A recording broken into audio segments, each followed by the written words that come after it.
Thank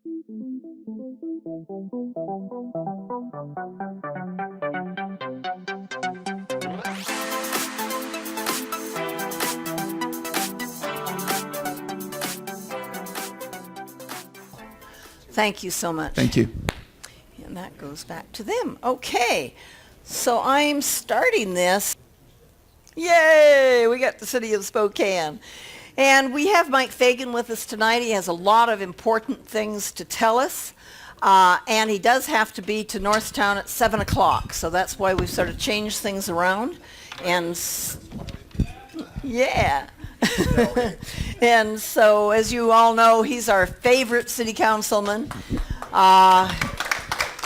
It's just pretty amazing what he puts up with there. And only conservative on a council of 7. That's pretty crazy. Army vet, and works his butt off for all of us. So thank you for being here. And I think we got you on, right? We are on. And thank you very much for bumping me and allowing me to go first so I can continue on with my city responsibilities. All right, a couple of things that I want to brief you guys on here real quick. And I know that John and Cecily have trained you all well. You've got your pen and notepad handy, because I got some info here you're probably going to want to look up. All right, my partner in crime, Tim Iman, is coming to Spokane. He is going to be coming under the guise of another mega Uber activist, Glenn Morgan from WeTheGovern.com. They are going to go on a tour this month called the Full Contact Activism Tour. Okay? Both of them are going to be hitting the road this month to encourage everyone to be more active and try to make a real difference in our state and our communities. The Full Contact Activism Tour is the brainchild of Charlie Crabtree, a friend and former Whatcom County GOP chairman, fellow political activist, and rabble-rouser.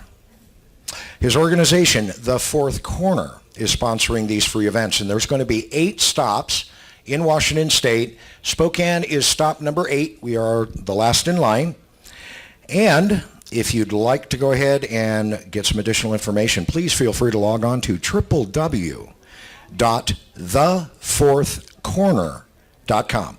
And more specifically... Is fourth spelled out? Yes, fourth is spelled out. Thefourthcorner.com. Okay, more specifically, Tuesday, May 22nd. Start time is 6:30. And this will be done at the Spokane's Women's Club on the Lower South Hill at 1428 West 9th Avenue. All right, next item. May 22nd, Tuesday evening, 6:30. All right, one of the other issues that Tim is going to be pumping is going to be our latest initiative to the legislature, I-976. Now, under I-976, you're going to pay $30 per year for your license, for your cars, your trucks, vans, SUVs, motorcycles, motorhomes, RVs, fifth wheels, and other vehicles. And this initiative guarantees that once a car tab is set at $30 for everyone, the only kind of new tax the legislature can impose on a vehicle must be voter approved. Woo! And must be based on Kelley Blue Book value.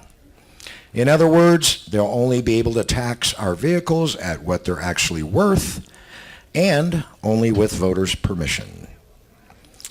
There are copies of that initiative sitting back there, and I would be greatly appreciative if you all would grab a page on the way out the door, get together with your friends, family members, coworkers, congregation members, and fill out that sheet and get it turned into the P.O. box. We really appreciate it. And you can take 2 or 3 if you have friends. Absolutely, you bet. And, you know, if you need more, all you got to do is send me an email, send me a text, or make a phone call. One thing that I definitely want to impress upon you folks, this initiative is a little bit different. Well, I should say it's significantly different than what we just got done doing. The reason why this is significantly different is because this is an initiative to the legislature that gives us all the rest of this year to gather signatures.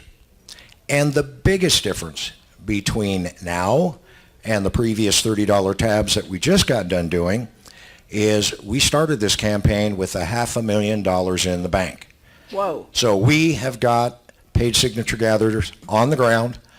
And obviously, folks, over the years, the cost for paid signature gatherers and paid efforts alone is a little over $1 million. So we're halfway there, and we feel that we are going to be successful this year. So, all right, here comes a whopper, guys. Get ready for this. As you have been hearing, maybe some of you are actually involved in the meetings to become educated and informed on Ontario, Canada's Hydro One acquisition of our utility provider, Avista Corporation. I'm telling you what, folks, as much as I know about it, this thing really resembles an onion. And with each layer that you peel back, your crying becomes even more fierce. I don't think this is a good deal at all, and folks definitely need to be aware. Here's what's happening to kind of feed into this acquisition. The Avista Corp CEO and several senior vice presidents are going to be hosting a lunchtime meet at the Davenport Grand Hotel on May 17th. They have invited elected and business leaders to come together and learn about Avista's latest initiative called Smarter Together Community Leaders Event. Avista is planning to deploy smart meters across Washington's service area over the next 2 years. One of the issues that we have encountered in the Hydro One acquisition of Avista is the fact that Hydro One is going to want to know what your electricity usage is. They're going to want to know what your peak usage is, et cetera, and so forth. And based upon that information, not only will it help them and help you, but it's going to put a lot more money in their pocket because now they're going to be able to establish peak rate charges based on your smart meter report, among other things. What is related to this, just to give you a little bit more background, in 2015, Spokane was chosen as one of 10 cities by, get this, Envision America to participate in extensive technical support programs which are designed to tackle issues of energy, water, waste, and air. Now, you may know of a company in Spokane called Urban Nova. They are connected to this, and they will undoubtedly be helping. I would strongly encourage everyone to Google Envision America and Urban Nova. Then the last announcement that I have for you folks, for all you guys out there, you got a heart for veterans, etc. As you well know, Spokane hosts, the largest military torchlight parade on the West Coast, and it just so happens that Lilac Week starts this coming Saturday. And Lilac Week kicks off with the Junior Lilac Parade this coming Saturday, culminating in the main Lilac Parade the following Saturday. So if anybody would like to find out what types of events and activities we've got planned for you all throughout the week, next week, please log on to www.SpokaneLilacFestival.org. Are there any questions? All right, I like it when I am clear, concise, and everybody took good notes. Thank you very much. Can you tell us a little bit about what happened with Kate Burke this week? Oh. Sorry. Is he allowed to? I just want him to report what was reported. I don't want his opinion. Oh, you don't want my opinion. Okay. In case you didn't wake up and read it, this morning, right on the front page of the Region, was a very nasty article, in my opinion. Basically, what we're talking about here is my seatmate, and I'm telling you guys, I've been getting ribbed all day, even by my liberal colleagues, about my seatmate, okay? My seatmate ended up really overstepping her bounds and overexerted herself to a company which had in its employ as a subcontractor a trainer. And this particular trainer was being accused by my seatmate as being a sexual predator. There had been no investigation, in essence, no proof. And by all appearances, my seatmate was acting upon a report that she had received from her friend, who, for all extensive purposes, I'm going to say is a jilted lover, maybe? Bad relationship, boyfriend-girlfriend split, now girlfriend wants to go after boyfriend. She's enlisted the aid of Kate Burke in order to do that. So Wow. the employer, the prime here, ended up touching base with their legal firm. Their legal firm ended up issuing a cease and desist order. I do not know if there are going to be any further repercussions, either through human resources or the potential for an ethics committee complaint.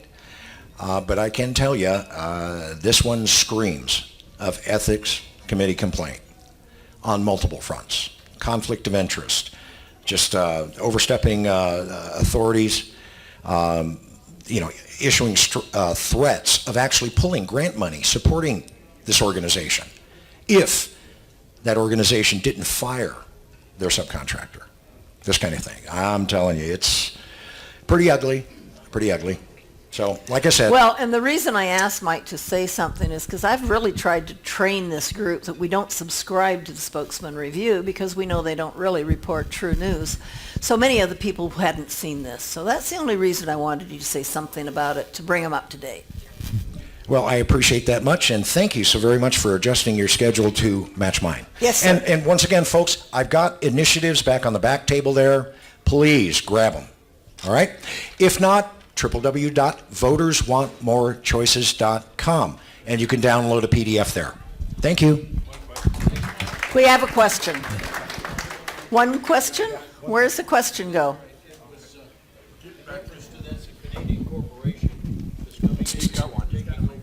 I don't see a mic there.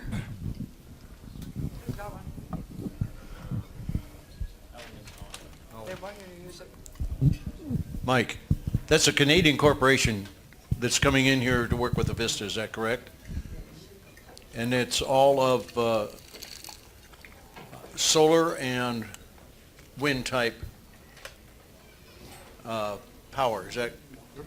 No, they're wanting to buy a Vista. Yeah, they are wanting to Oh, I thought they bought a Vista. No, We answered this question. We answered this question. He's fine. Okay, thank you, because Mike has to get on his way, so we are good. Okay, we're going to go into national issues, and there's so many national issues that I can't keep track of them. And anyway, that all change tomorrow anyway. So I started thinking about, we don't talk enough, and we certainly don't hear on the news enough about what Trump has accomplished. So when you take a quick look here, we obviously know that he appointed Neil Gorsuch, but only 30 of his 75 federal judge appointments are now serving, and that's because the Senate committees are stonewalling, and it's not a good system that we have right now as far as getting people through.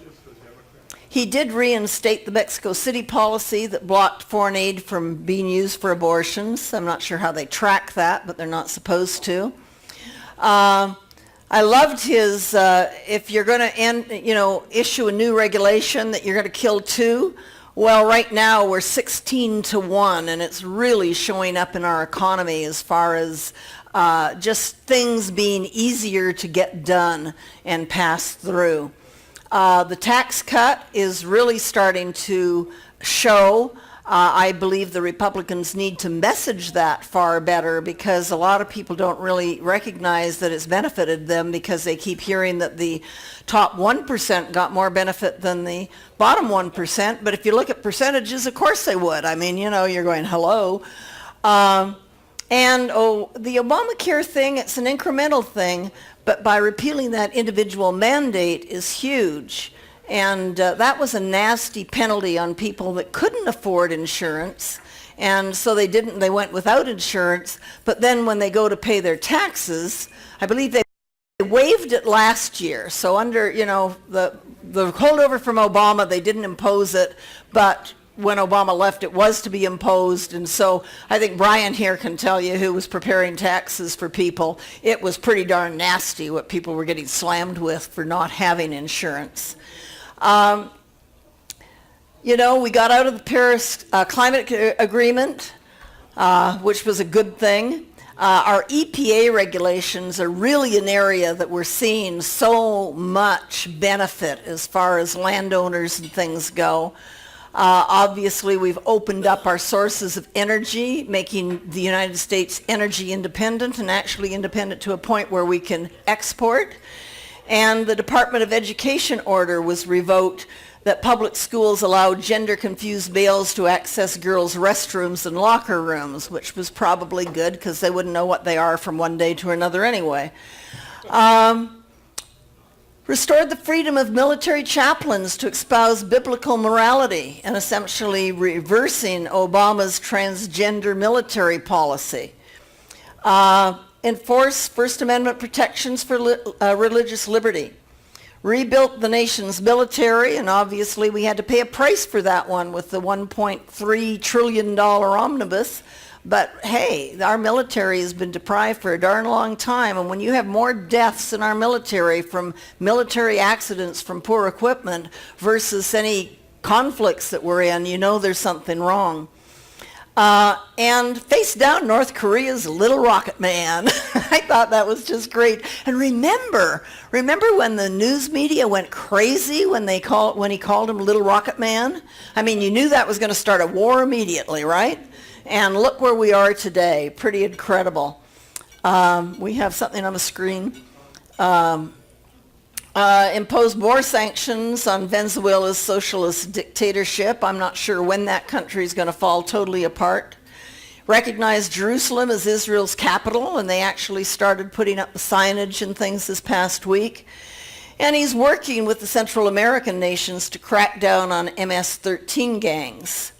But most of all, his biggest accomplishment is he defeated Hillary Clinton. So I want you to sort of think about what would have happened if Hillary had won. You would have had an explosion in government funding for abortion. The LGBT political agenda would be on steroids, with the Department of Justice attacking Christian business people who won't bow to Baal. Tax increases, not a tax cut, to fund a vast expansion of nanny government, and Obamacare morphing into a single-payer socialist government monopoly. You'd have federal agencies like the EPA and the IRS re-weaponized against political opponents, more radical judges like Ruth Bader Ginsburg, Elena Kagan, and Sonia Sotomayor, massive illegal immigration along with DOJ attacking the states that have strong voter ID laws, and a foreign policy that would have emboldened Russia, China, North Korea, and Iran to test the American resolve. So I'm just saying today, I'm not going to go into everything that's going on because there is so much, but I really do think we need to reflect on what this president has done and say thank you. Statewide issues. I flipped it away. We call this a real race. The polls show that Lisa Brown is in striking distance. I think the last poll showed about 6 points, and that's not a good thing. So who is Lisa Brown? What are her values? Well, she gets an F grade with the NRA and the NFIB, and that means the NRA and the NFIB don't like her because she'd probably gladly take your guns away. An A+ grade with organized labor, like SEIU, etc., state employees, and extreme environmental groups. They like her. We don't like those groups. She supports environmental policies that hurt farmers, increase wildfires, and possibly tear down our dams. And you've all seen what Kathy McMorris Rogers has been doing with the Snake River dams and things. Lisa Brown would not do that. She would not like it. She voted for millions of dollars for state worker pay increases and increased pensions. She supported budgets that raised college tuitions. And she did all this in working with the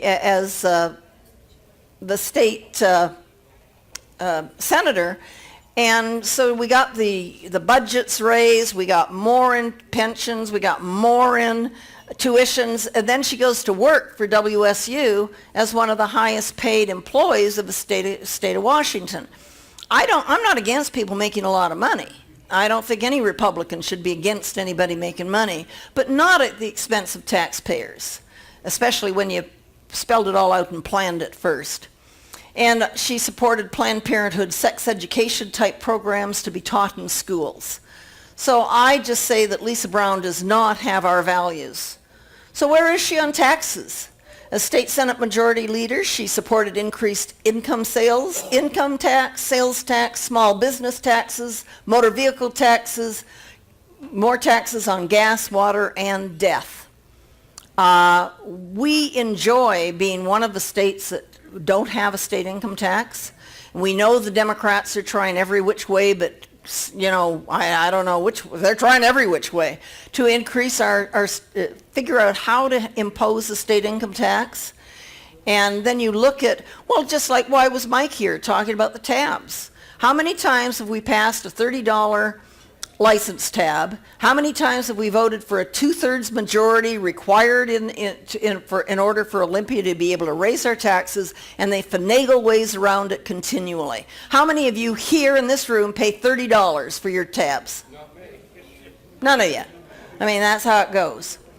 She opposed that 2/3 majority for tax increases at the state level. She doesn't like it. She doesn't like that their hands are tied and they have to follow what the people in the state of Washington want. And she made it very, very easy for them to be raising property taxes. Now let's look at her as far as government. Does she really fit with us? She supported Obamacare and state funding for the exchange. She went to Nicaragua to support the communist Sandinistas government. I mean, that's why they call her Sandinista Lisa. And she says we can learn from Cuba's communist government. I'm not sure what we're going to learn, but she thinks we can. So she's not for us. Eastern Washington voters have opposed a state income tax by over 70%, over 8 times since 1938. Every time this comes up, we vote it down. The voters in Washington do not want a state income tax. Why does she think it's a good thing? And Eastern Washington voters have supported a 2/3 majority to increase taxes by over 70% twice in just this decade. And why they keep trying to hack away, I don't know, but she is not for us. So I like this. An elephant divided ain't worth peanuts. Republicans unite.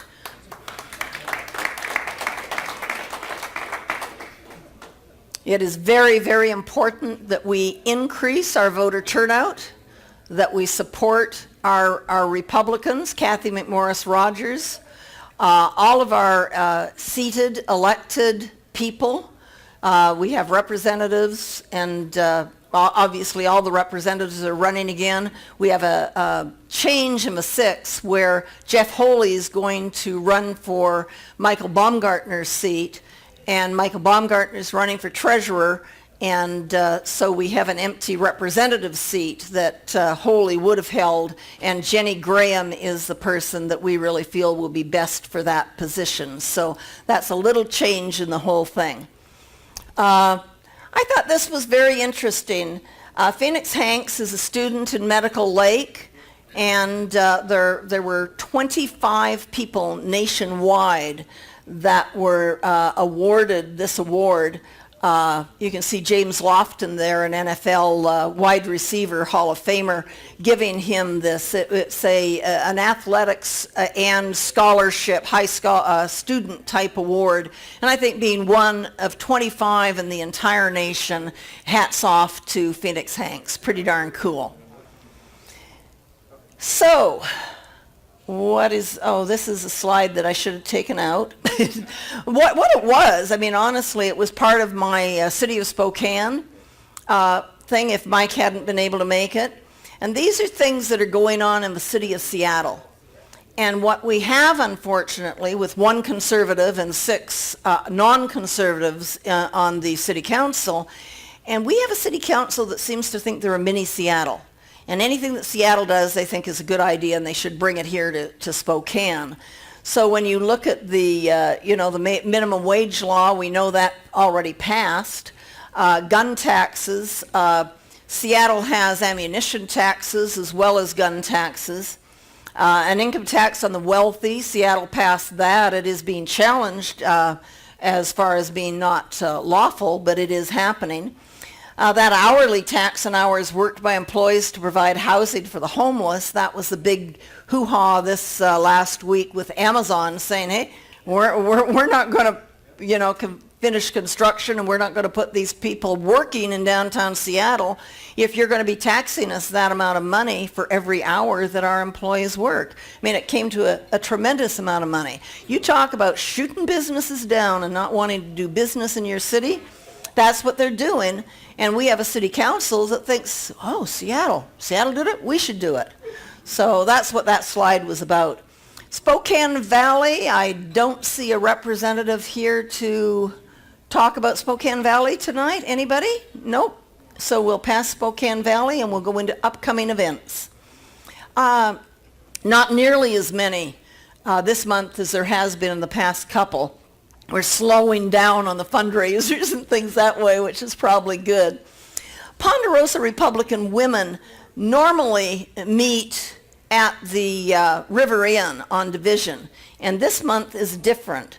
And the time is different. So if you attend Ponderosa, you'll want to note this down. They're meeting at the Bonefish Grill in the bar area, and that's located on the north side of the Northtown Mall, so off of Queen. And Ozzie Knezovich will be talking. It is his re-election campaign time, so he'll be there and talking with them. So again, that's tomorrow, 5 o'clock. Big difference. Friday morning breakfast. Whoops, I didn't change those, but Rob's here. Aren't you? Tell us what you have going on with a microphone.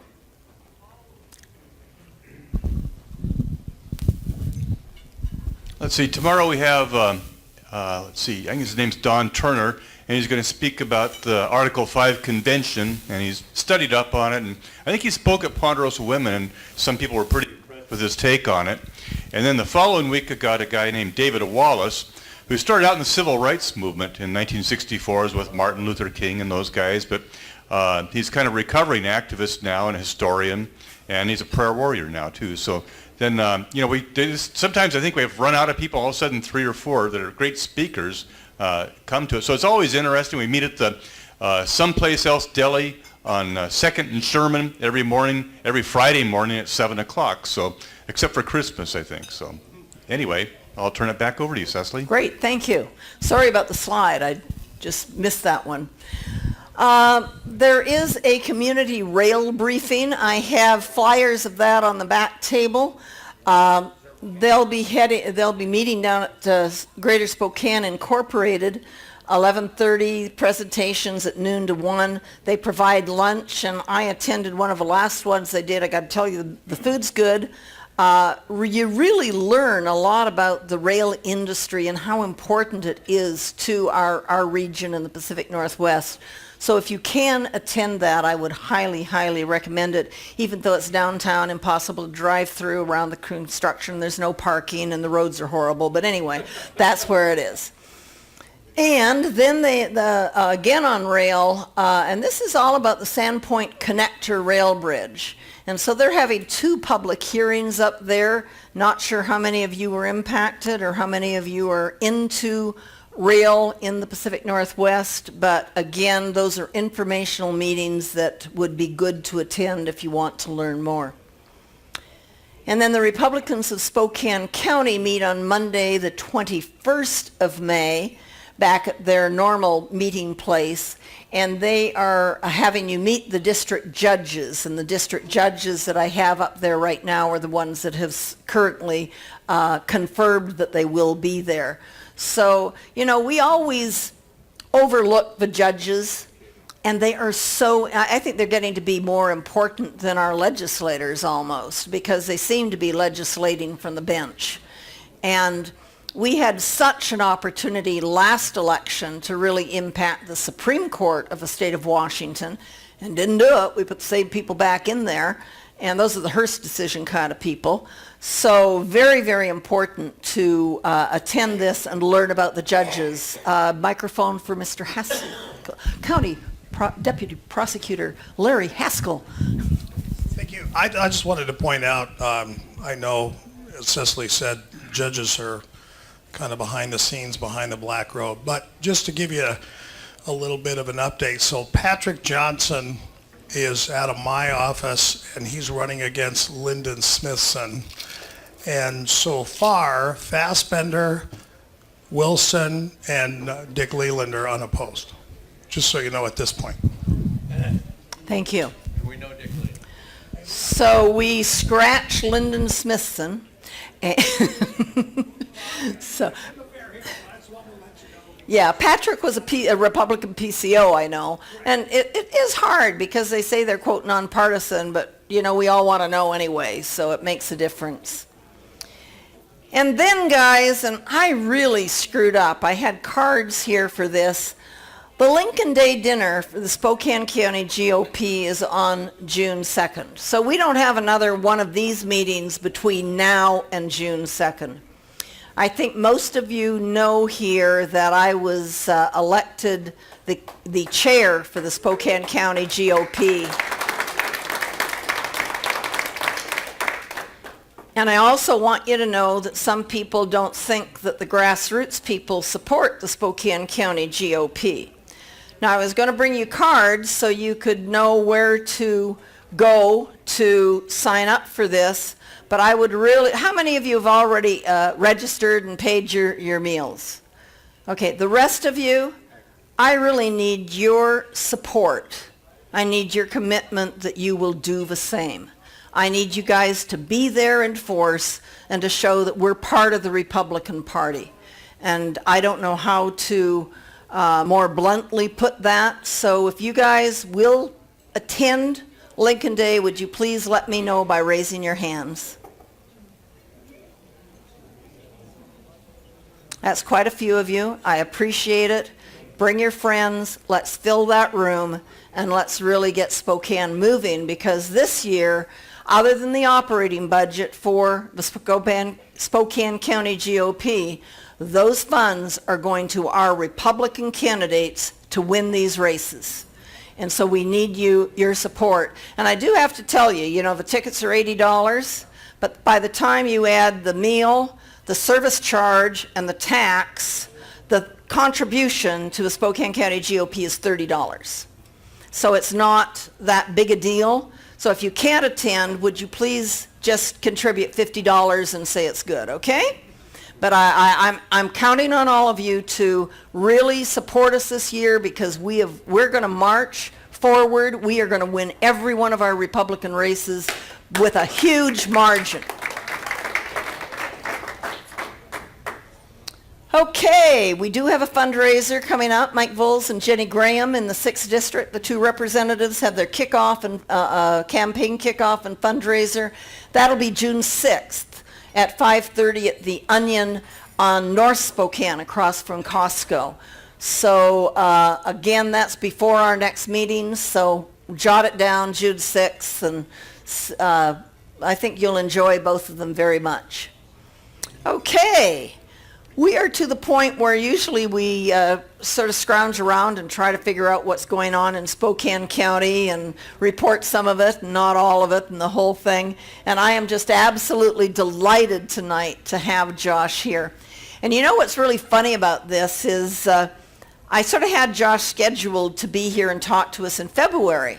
Well, then Josh and his family, well, they were blessed with a brand new baby girl, and it just didn't seem very practical for him to come out a few days after she was born to, oh, honey, I got to go to a meeting. I mean, I don't think that would have gone.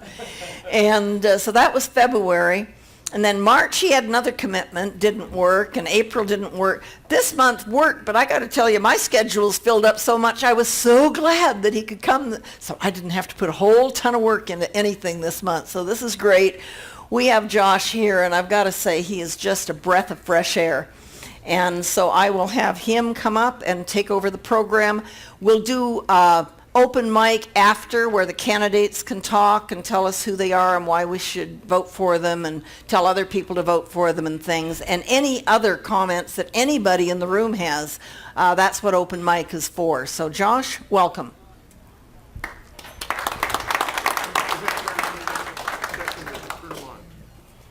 If I could get somebody to help me pass a few of these. Okay, what did you tell me to do? Turn his mic on. Oh, okay. Okay, your mic needs to be turned on. Can you see it? If not, I can do it. Looks good. Is it on mute too? I'm not sure. Speak. All right, can you hear me? Yep. Okay. All right. Thank you. Oh, we're already running here. Here we go. I didn't. All right. Thank you all for the opportunity to speak here this evening. The title of our presentation for the State of the County this year is Facing Reality to Shape Our Future. As said, I am County Commissioner Josh Kerns, and I represent District 1 on the Spokane County Board of Commissioners. Prior to being elected to the Board of County Commissioners, I worked for 6 years for the Washington State Legislature. That has been a direct benefit to me as I work for the folks of Spokane County, as I travel to places like Olympia as well as Washington, D.C., with the other members of the Board of the County Commissioners to advocate on issues of importance for Spokane County. Back in January, we were a part of the GSI fly-in to Olympia. When we were over there, we met with legislators from all across the state that were chairs and ranking members of committees. We received updates on everything from education, health care, the capital budget, which actually passed the final day of our trip over there, and also kind of a neat tidbit, that was also the day that the Hearst fix was adopted. So we were very, very happy to see both of those pieces of legislation pass, and I'll speak a little later on some of the benefits that we received from both of those bills. When I became a county commissioner, my top two priorities and that really stood out to me was number one, making our budget process more transparent. When I first was elected, about a week after I was sworn in, we adopted a budget that year, and it's one of those oh my moments when our budget director comes in and brings one of those 4-inch 3-ring binders and sets it on your desk and is like, "We'll be voting on this tomorrow." It just seemed through that whole process, through our public hearing that we had, it was very clear that there wasn't a whole lot of involvement from the public. So that was one thing that I wanted to change, and then with my seatmates, we enacted some transparency measures that I'll speak on a little later. And then my second priority that I knew I wanted to focus on coming in here was economic development. How do we convince employers to either stay, expand, or relocate to Spokane County? I'm a firm believer that the best way a county government can do that is through providing adequate infrastructure and passing sound public policy. At Spokane County, one of the mottos that we live by is to create a place where folks want to live, work, and play.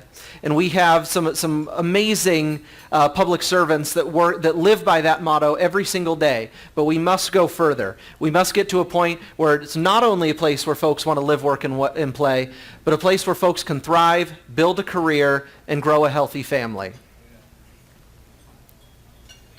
As I said earlier, I represent District 1, the Spokane County Board of Commissioners. Sort of the rough boundaries of the district is on the west side of the county. District 1 is everything north of Wellesley, and on the east side of the county, it's everything north of the river.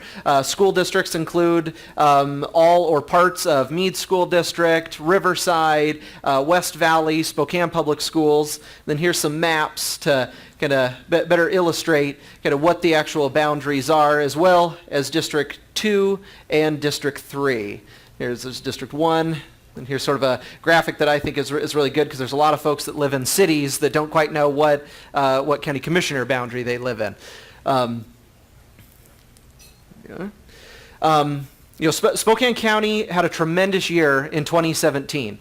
Spokane International Airport, which is 50% owned by the county and 50% owned by the city, set records for passenger counts in 2017 with 3.5 million. They set records for total cargo shipments of 72,000 tons. We're now up to 17 nonstop destinations, and it's all run by our nationally recognized CEO, Larry Crowder. And if you folks haven't met Larry, haven't heard Larry speak, Larry is an absolute champion for this region and has turned that airport into a huge economic driver for our region. Residential home construction in Spokane County right now. We're seeing growth in not only residential, but as well as multifamily, duplex, apartments, and as well as commercial construction as well. Some of the things that we're seeing existing home values on the rise. We're also seeing, because of that, we are seeing an abundance of new jobs in the trades.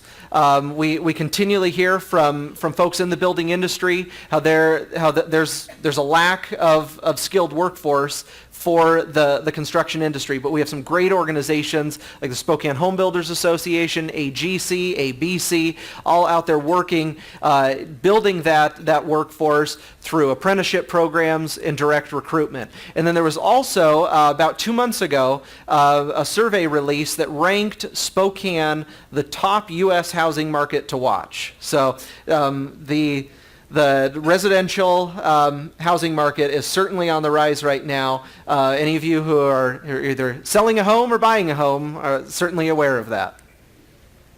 Another organization that I wanted to highlight that a lot of folks don't know about, that's always at work in our community, is the Spokane Area Workforce Development Council. This is an area, this is an organization that runs our area's WorkSource office. They're committed to helping folks at any stage of their career enter or re-enter the workforce. They also run an organization called the Next Gen Zone, which is targeted towards youths age 16 to 24, either earn their high school diploma, their GED or equivalent, and then enter the workforce. They hold some of the most well-attended job fairs in this region. They provide services for everything from resume prep to interview prep to different setting up job interviews, apprenticeship programs, real leads for jobs. This is an organization that is just incredible for this region, is helping grow our workforce. One of the things that a lot of folks are really surprised about county government is the size of county government and the scope of work that we actually provide. We have 2,100 public servants in over 50 departments providing service for the over now 500,000 people that live in Spokane County. We actually have a short video here to introduce you to some of the departments that we have at the county, as well as the men and women that provide those services.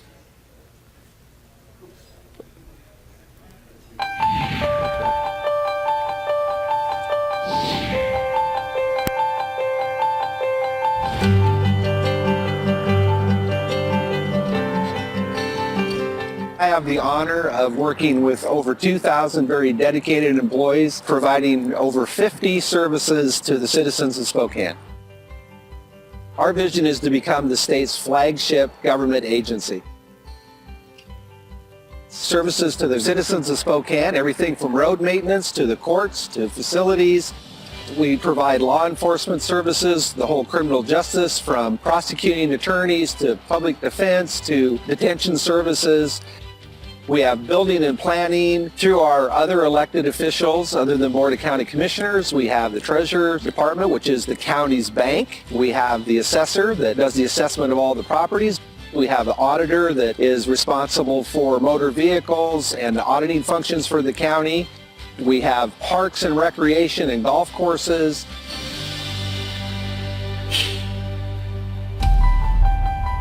Spokane County Parks, we proudly serve and care for over 14,000 acres of park properties and various facilities and amenities that serve the community. We have 31 full-time employees that are very proud of what they do. When I think of Spokane County Parks, I think of really two items come to mind, and that's community and economic development.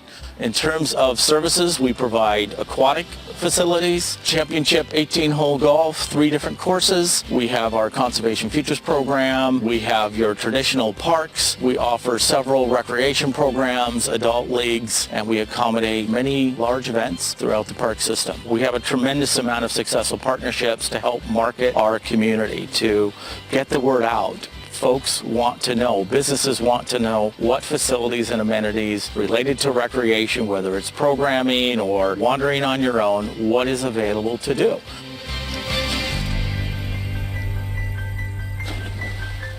One of the things that all 2,000 plus of our employees realize is that we provide services to all the citizens of the county, regardless of what city that they may live in. One of the things that I find that separates our employees from others is that deep desire to do the good for the public, their family, their neighbors, provide essential services.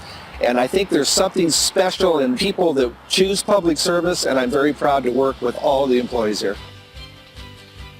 Spokane County Veterans Services, a co-located regional office for Veterans Services. This was a great innovative idea from Spokane County to partner with the State Department of Veterans Affairs to better serve the veterans in this region. So Spokane is home to 44,000 veterans, with our surrounding counties bringing in another 20,000 on top of that. So we have a great relationship with Fairchild. A lot of folks transition out of Fairchild Air Force Base and make Spokane their home. So we have a really strong bond with our veteran community here. A lot of our veteran community go on to great organizations right here in Spokane County. We just want to make sure that they have the support they need to have that successful transition. So we provide emergency financial assistance as one of our main purposes to execute the Spokane County Veterans Relief Fund. We provide transition services to Fairchild Air Force Base. We provide utility assistance, food or grocery assistance. Sometimes we provide rental assistance depending upon the situation. We really try and provide employment services and those services that will connect veterans to a positive outcome in the future. I cannot say enough about the amazing dedicated team we have here at Vet Services. The majority of our veteran service officers are veterans themselves, and the common core element that they have is they all honor military service. They're very dedicated and passionate about helping what they consider their brothers and sisters in arms. Because of the challenging financial model that counties have to work under, it's always a challenge to find enough resources to provide the level of service that our citizens deserve. One of the things that we've undertaken is that we've been working very hard on lean management principles to be as efficient as we possibly can. Being good stewards of these limited resources is probably one of the most important things that all of us as county employees can do for our taxpayers. Public Works Department is responsible for constructing, maintaining, and operating all the roads in Spokane County.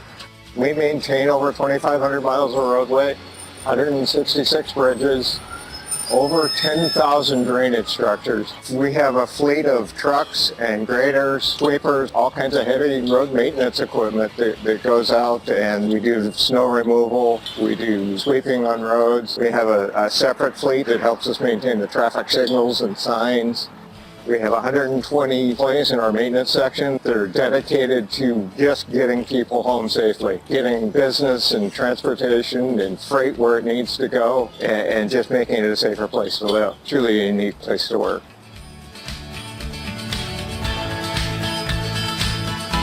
One of the most exciting things that are going on right now at the county is that we've involved all of our employees, from the top managers to the line folks, to welcome them into project teams to work on efficiencies that I think really are going to set us up for success in the future. For instance, visit our new website, a collaborative effort. It's exciting, it's easier to use. If you're down here on the campus, take a look around at the new signage. Makes it much easier to find where we're going to go. We're embarking on a multi-year budget process process where we look out into the future, and instead of reacting, we can be proactive on some of our programs, and I'm very excited for the new workforce. We are setting up the 21st century workforce right now at the county.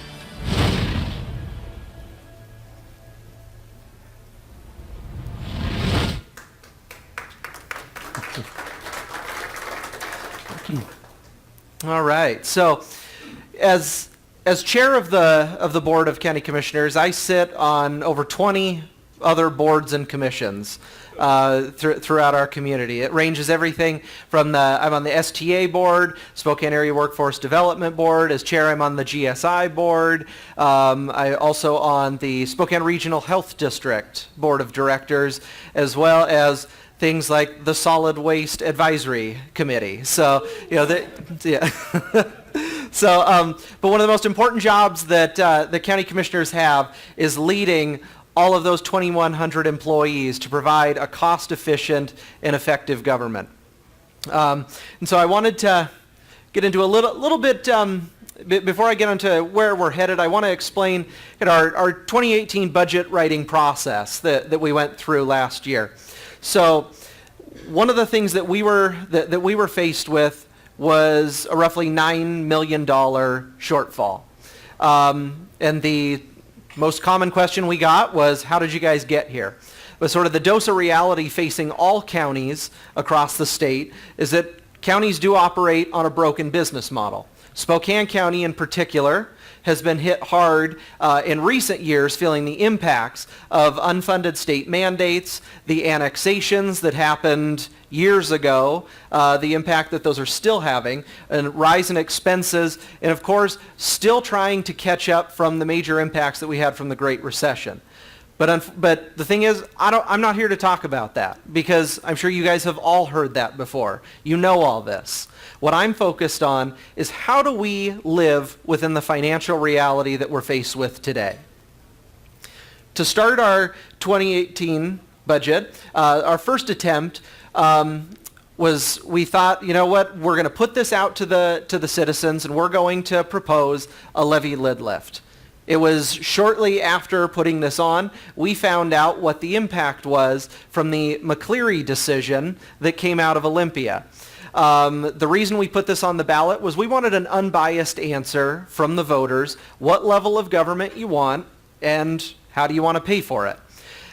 Because of the fix that came out of Olympia, that this year will result in an average across Spokane County of an 87 cents per $1,000 of assessed value on your property tax of an increase this year. Commissioner French and I at the time felt we weren't going to get that unbiased answer. When folks are going to be hit with that hard of a tax increase, we did not feel that it was appropriate to even ask that question, to add to that burden that our taxpayers would be feeling. But it gave us an opportunity, and we were convinced that this was the perfect time for us to introduce and adopt some transparency measures. And on September 19th, we adopted a resolution that committed us to holding a minimum of 3 public hearings for citizens to come in, share with us what their priorities were for the budget, if they had budget savings ideas, where they want to see spending, where they want to see less spending. We exceeded that number by holding 7 public hearings last year. What we also committed to was putting all of our budget documents and every single one of those 7 meetings that we held online on our homepage, with a link on our homepage, so folks could view all of our budget documents, all of our videos, and participate in our budget writing process. We also invited each of our public employees to present to us in an anonymous way if they had budget savings ideas there at the county, because a lot of them, they're the frontline employees who see every day where lean practices or cost savings ideas could be utilized. To start our budget writing process, once we actually got down to it, we asked each of our elected officials and department heads to present to us what a 7% cost reduction for their department would look like. This was to give us a jumping off point. We knew we weren't going to do the 7% across the board. And 7% varies greatly from department to department. For example, our hearing examiner, 7% is less than $15,000. For our sheriff's department, 7% would have been $1.3 million. I would like to give a shout out, because he is here, to Tim Fitzgerald. Tim is somebody who took this challenge and worked it like a chess game. It was amazing when Tim came up and to show us how he could find cost savings measures in his department. Took your deputy was retiring. He said, I'll hire a manager instead of a deputy. That saved like $45,000. There was an elimination of one FTE. He spread out the work to other folks and showing us all these cost savings that just boom, boom, boom. And then he ended it up by saying, and there will be no impact on customer service. Those are the things that we're looking for. So, thank you, Tim. So, after we received the presentations from each of our department heads and our elected officials and numerous presentations to community groups, we adopted our overall $738.2 million budget on December 4th.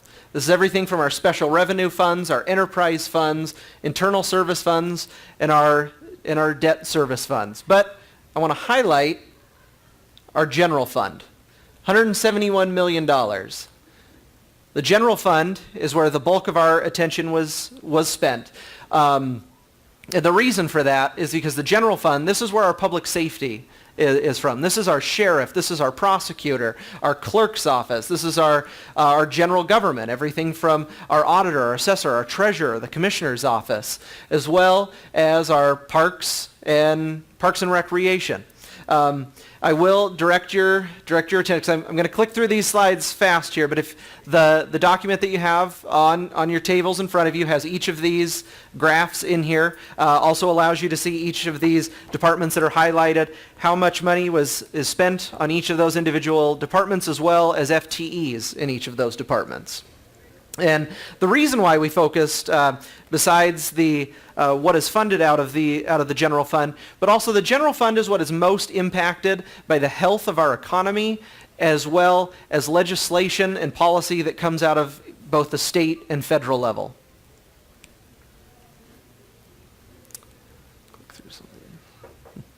And again, each of these graphs is in the handout on your table. To close these $9 million shortfall at the county, the budget included the 1% property tax increase, which equates to approximately $570,000. It's the maximum amount allowed by law in Washington state, as well as an increase of $4.5 million in property tax above the county's general fund taxing authority through what is called the road fund shift. It also included direct cuts to departments and outside agency contributions of just under $1.6 million. But there's one thing I want to highlight that I think was probably the most innovative part of this budget. Came from our detention services, which are our jail. We were approached I'm going to say around September of last year by our detention service staff. They had met with our chief budget officer, and they had an idea. They said, you know what, we were faced with a 7% cut. You know, we've looked at things like changing our firearms platform from 45 to 9 millimeter, found some savings there, some cost savings in the food and preparation in the jail, to find savings there, from something as small as changing the type of drink mix that they use. They saved $30,000, but they knew they weren't going to be able to hit their 7% budget reduction. So they said, we'll go out and we'll earn money. We'll bring more money into the county. So they asked for permission, and we said, this is a fantastic idea, go for it.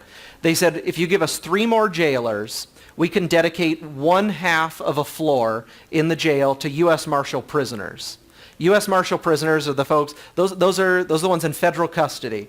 And the feds would much rather keep them close to the federal courthouse rather than having to put them in a jail in Yakima or Benton County and pay the transportation costs. So we said, so if we house them in our jail, double bunk them on 1/2 of one floor, they said those 3 jailers will cost about $200,000. But we will bring in $2.5 million in charging the feds the rate to house those U.S. Marshal prisoners. So it's an innovative solution. It's out-of-the-box thinking like that we're looking for, that we strive for all of our departments to bring forward. And hats off to the folks in detention service for thinking outside the box, not just looking at cuts, but how can we bring revenue in without increasing taxes on the citizens? So as we move to 2019, this is the earliest we've started the budget writing process. We started it in January, looking at projections, seeing where we're at as far as sales tax revenue, where the housing market's going, what the property tax is looking like. But we got to go deeper than we did for the 2018 budget. We owe it to you as taxpayers to examine every possible cost savings measure, every single efficiency that we can find at the county before we go back and say that we're going to raise your property taxes. One of the things that we're doing is we're looking at what does county government fund, of what we fund, what's mandatory and what's discretionary.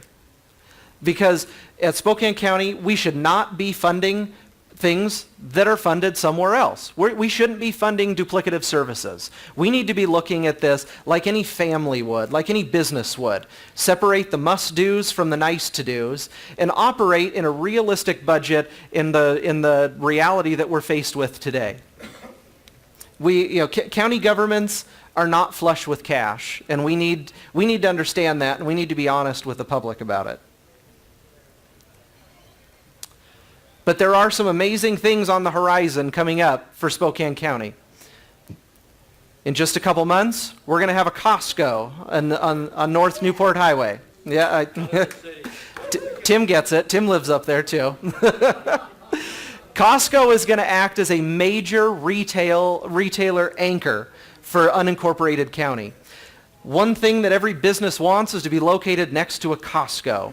Directly across the street from Costco, the owner of that property is now developing it. We are seeing growth in retail in the unincorporated county, and it's going to be a huge boom for Spokane County. We also, earlier this year, earlier in 2018, I apologize, I'm getting flustered here, I'm sorry. In 2017, we signed an agreement with the city of Spokane to create a public development authority on the West Plains. What this will act as is this is going to act as a vehicle to promote economic development around the airport properties and provide needed infrastructure improvements. I was hoping Mike Fagan would have hung out a little bit longer, because he and I have been in contacts with, in conversations with the mayor as well as our executive team at the county at creating another public development authority up in the Hilliard area, in the northeast part of the city. And sort of the concept of it is creating more of an economic boundary than a political boundary. So, for example, I'll use the airport here. So you can see the outline of the property in blue on the map here. About half the parcels within that boundary are in Spokane County. The other half are in the city of Spokane. So we've created an agreement with the city of Spokane that no annexations will happen within that while this PDA is in operation. And what it is if we have an empty plot of land, not a whole lot of property tax being generated off of bare land. We're going to encourage folks, we're going to recruit businesses to come and build within that PDA. The city won't charge them some of the rates that rates and permits that they charge. We're going to do the same thing. We also will not, depending on if they're on the city property or if they're on a county property. But when a building is developed on that, a business moves in, you now have instead of having a raw piece of property, you have a building on it that is functioning that now has a higher tax revenue.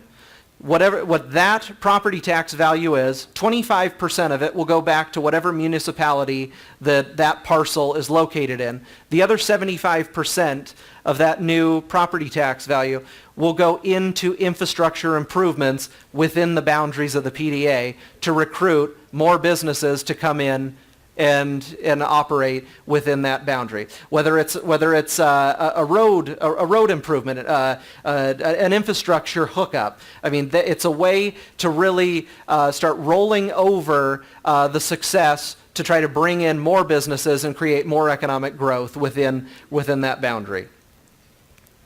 And the idea is we're in discussions to create one in the Northeast that would expand out into the county, but also include areas of Hilliard and Market Street, Francis Avenue, kind of that area as well. Taxable retail sales in Spokane County, when comparing, and these numbers do lag from the state, but comparing quarter 3 of 2016 to quarter 3 of 2017, we saw 10% sales tax increase. That's big money, and we're continuing to see that growth stretch into 2018. And as I mentioned earlier, we finally have a fix to the Hearst decision that came out of Olympia. Something we were all waiting for, something we all wanted. And this gives certainty to our rural landowners and rural developers that they can finally punch a well and get building and using their property. Another way that Spokane County is leading the way at being a cost-efficient government is through our pursuit of an integrated response 911 center. This number blew me away. Spokane County Sheriff, City of Spokane Police Department, and fire throughout the county spends a combined $30 million on dispatch. $30 million.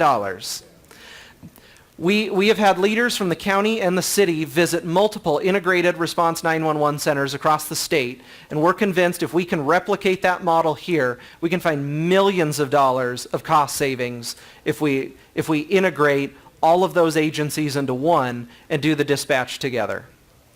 It's just another way that Spokane County is leading the way at providing a better, more cost-efficient service through economies of scale. We also have a property up north known as the Old Corral. It's up north, just behind Meade School District, near the North Twigs. This is a piece of property that's owned by the county. We used to use it as a gravel pit. We parked our graders, snow plows up there. It's 41 acres. We're going to be releasing an RFP hopefully this month.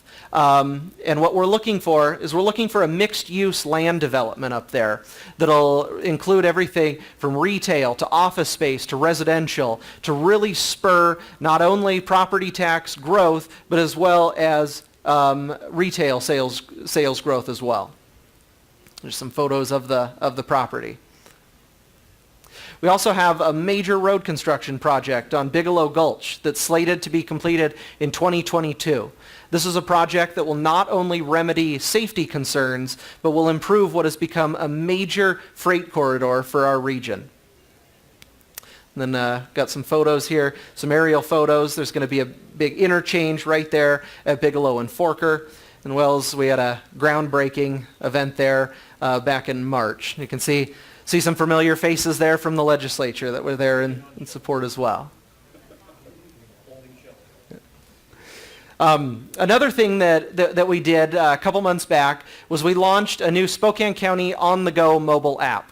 This is an app that you can download on your Android and Apple devices to stay up to date with announcements, press releases, all your Spokane County news, everything from agenda items from commissioner meetings, as well as you can book tea times, you can update your, renew your tabs for your pets, as well as book spots or reservation at some of our campsites as well. And I'll direct your attention back to the pamphlet on your table, and we have step-by-step instructions in here if any of you would like to download the app today. And finally, one of the exciting things that we're progressing on is we obtained a building to house our new medical examiner's facility. We currently, our medical examiners operate out of 2 offices. One is in the basement of Holy Family Hospital. The other one is across the street in a doctor's building. And there are safety concerns, there are logistics that just don't work. We've attained this building over near the University District, and this is going to give us an opportunity to partner with the colleges, the medical schools here, as well as in doing so, exposing a lot of our area med students to exposing them to a specialized field of study that right now is in dire need of professionals. Not a lot of folks are going into the medical examiner field. But this is not only something that there's going to be a big deal for Spokane County, it's going to be a big deal for the 11 other counties in Washington and Idaho that depend upon Spokane County for autopsy services. And in the most recent supplemental capital budget that was passed in Olympia, we actually received $1.25 million to help with the renovation costs of this building. So, in closing, I want to ask something of you folks. Who here is a resident of Spokane County? So, and Bruce, I know you are too. Yeah. Whether you live in a city or in the county, you're a resident of Spokane County. The decisions we make at the county impact you. And so now this year, we're going to be getting started on our budget writing process with the public hearings on our budget writing process very shortly. And I would like to ask you folks to be involved, be engaged in that process. There were meetings that we had, 2 meetings alone, back to back, and on back-to-back weeks. We had over 100 people come and testify with cost savings ideas and where they wanted money spent, telling us what their priorities are for a county budget. I mentioned earlier that we received 100 cost savings ideas from county employees. We are vetting each and every one of those ideas to see what the potential is for cost savings and if we can implement those. And I want to request from you folks, once we have those hearings, I want to see you guys in that audience. I want you folks to come up, share your priorities for county government. Where do you want to see spending? Where do you want to see less spending? What do you want to see as far as property tax? Do you want to see a property tax increase or not? If not, how do we find that revenue? I want to hear from you folks. I want to see you guys there. There's a lot of ideas out there. There are many ways that we can do this. But when we pass a budget at Spokane County, it's not just a budget for the commissioners. It's not just a budget for our departments. It's a budget for our entire county. And so we welcome your input and we thank you for it. Thank you.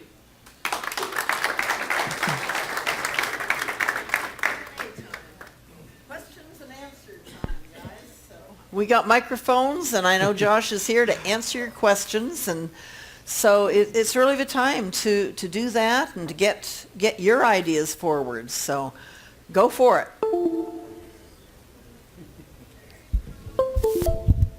Is that live? So Josh, what do you think is the number one issue or critical vulnerability that you think the county is facing this next year? I would say the biggest issue by far, it's budgetary issues. It is. We right now, where we're working from our budget, we've got around roughly a $5 million structural deficit that needs to be addressed. This year, to make up for that, I mentioned the utilization of the road shift. And what that is. What that is we know how counties are capped at the 1% property tax increase.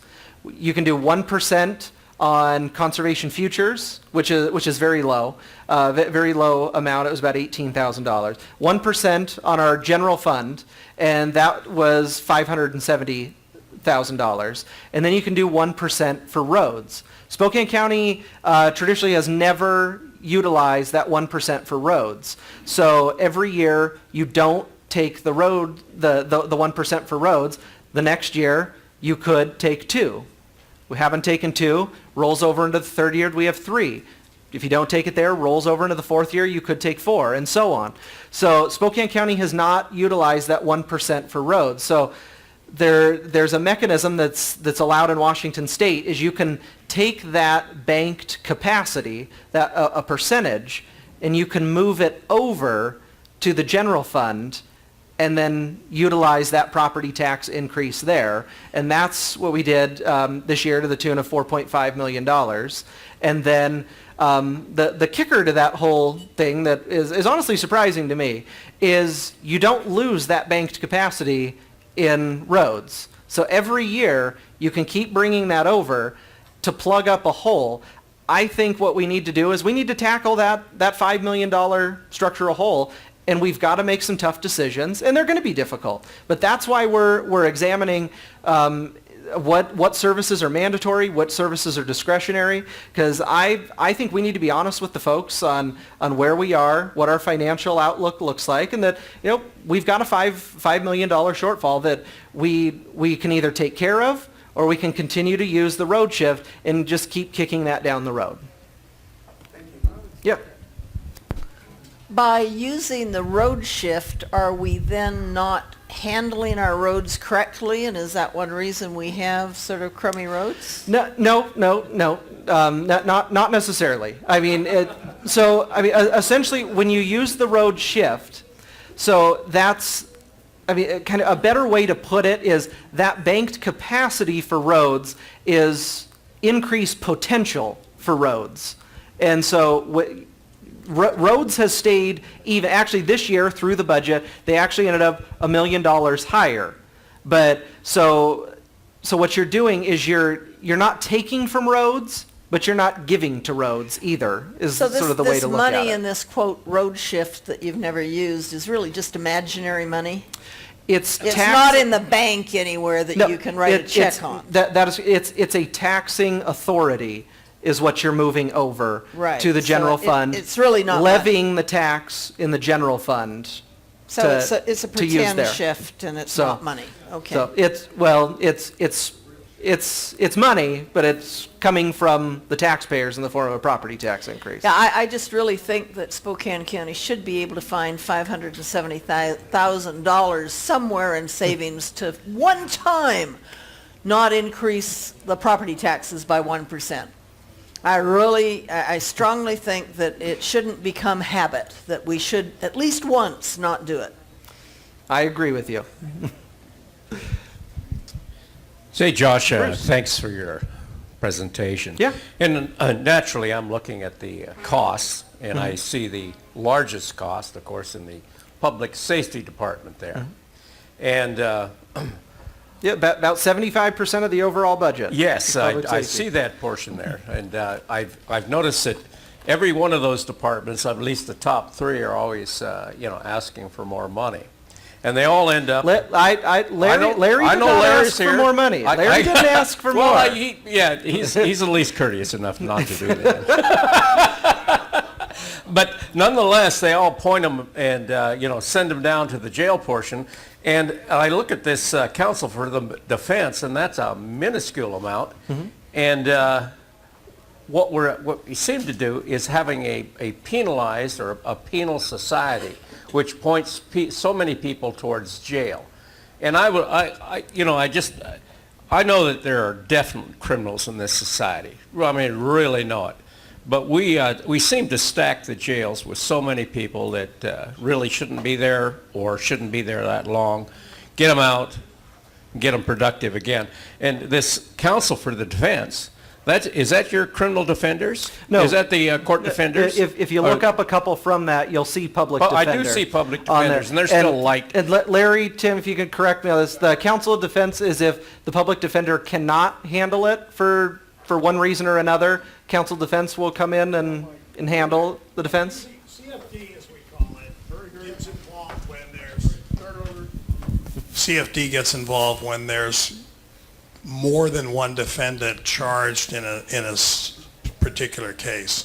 So the PD, by rule, public defender can only defend one of them because of a conflict. CFD will pick up an additional, and then if there's additional charged, they go to outside private attorneys who are under contract by the county. They get paid, I believe it's $1,500 per felony. Well, it's not, Larry's just saying, it's not just semantics, it's just the mechanics of the situation. But I just still see that they're so high there. And, Tim's down there. Interesting tidbit too. Washington is only one of 5 states in the nation where public safety, criminal justice is funded at the local level. State governments in the other 45 fund that.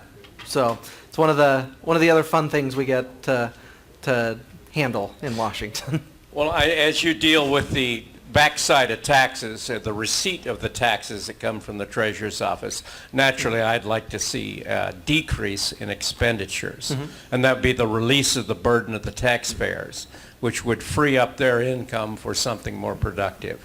That's what I'm saying, and that's what I'd like to see is more cuts to our own county government. You're next. Thank you.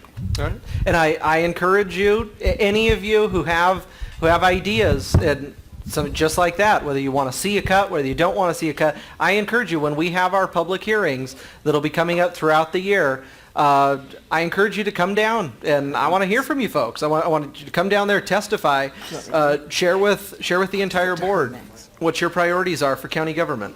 Josh, I have a question related to taxes. So we had the McCleary tax that came in. What percent was that?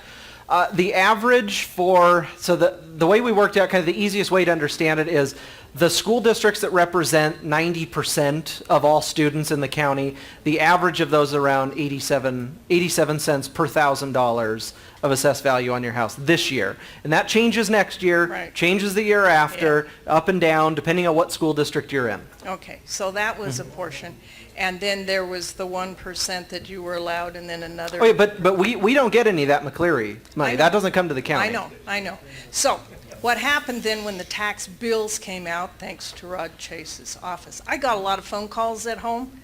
How come my tax dollar amount went up, and it was an average from 17%? My pastors went up 40%.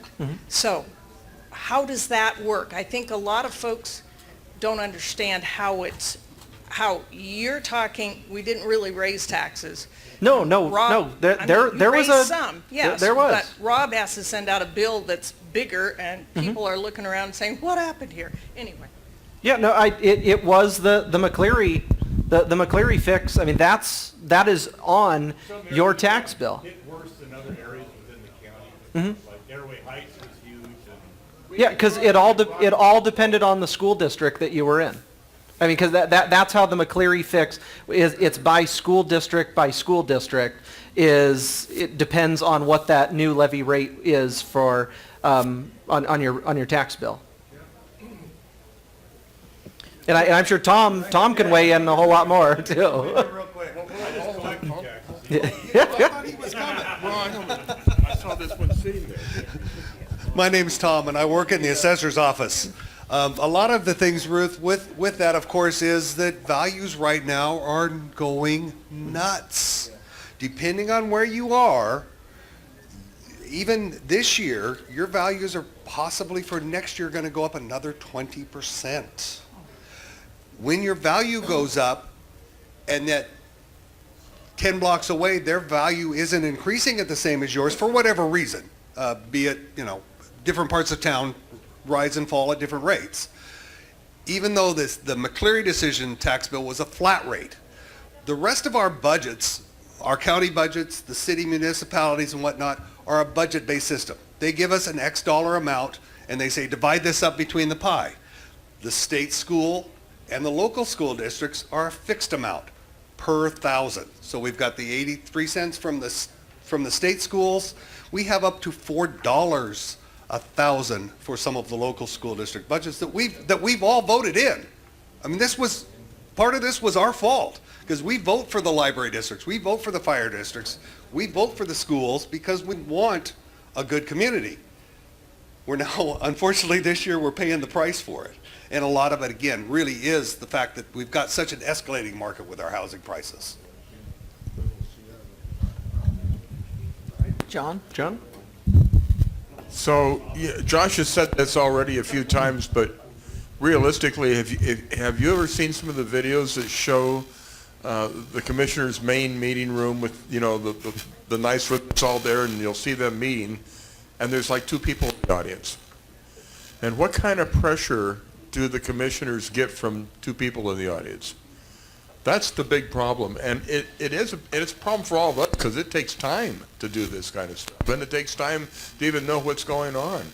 But if they don't feel that we're not paying attention, and we're not paying attention, then they're going to do what it takes to just make it all work out. It's kind of like putting frosting on the cake. I mean, you've got to cover the whole cake. You're just moving it all around. So if we want them to really lower things and be able to thin things up, we're going to have to make a bigger stink in order for them to realize that we're paying attention and it has to change. So Josh, perhaps you can tell us when we should be there. What are your meetings? Yep. When are they? Where are they? They are Tuesday nights in our public hearing room, which is in the Public Works building right next to the courthouse. So Tuesday evenings we start at 5:30. They're not every Tuesday night. They're as needed. I mean, there are weeks where we go where we don't have anything to adopt that requires a public hearing, so we don't hold them. And in all fairness, one of the reasons why some of our meetings are not well attended, sometimes the items we're dealing with is the vacation of a road. You know, it's very common where it'll be a dead end road on each side of a block. This parcel is owned by one person. This parcel here is owned by the same person. They want us to vacate a dead end road right here so they can connect their 2 properties.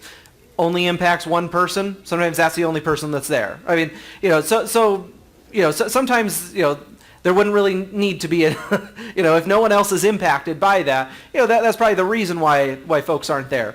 But we every single one of those meetings, we do have an open public forum for any 2 of them.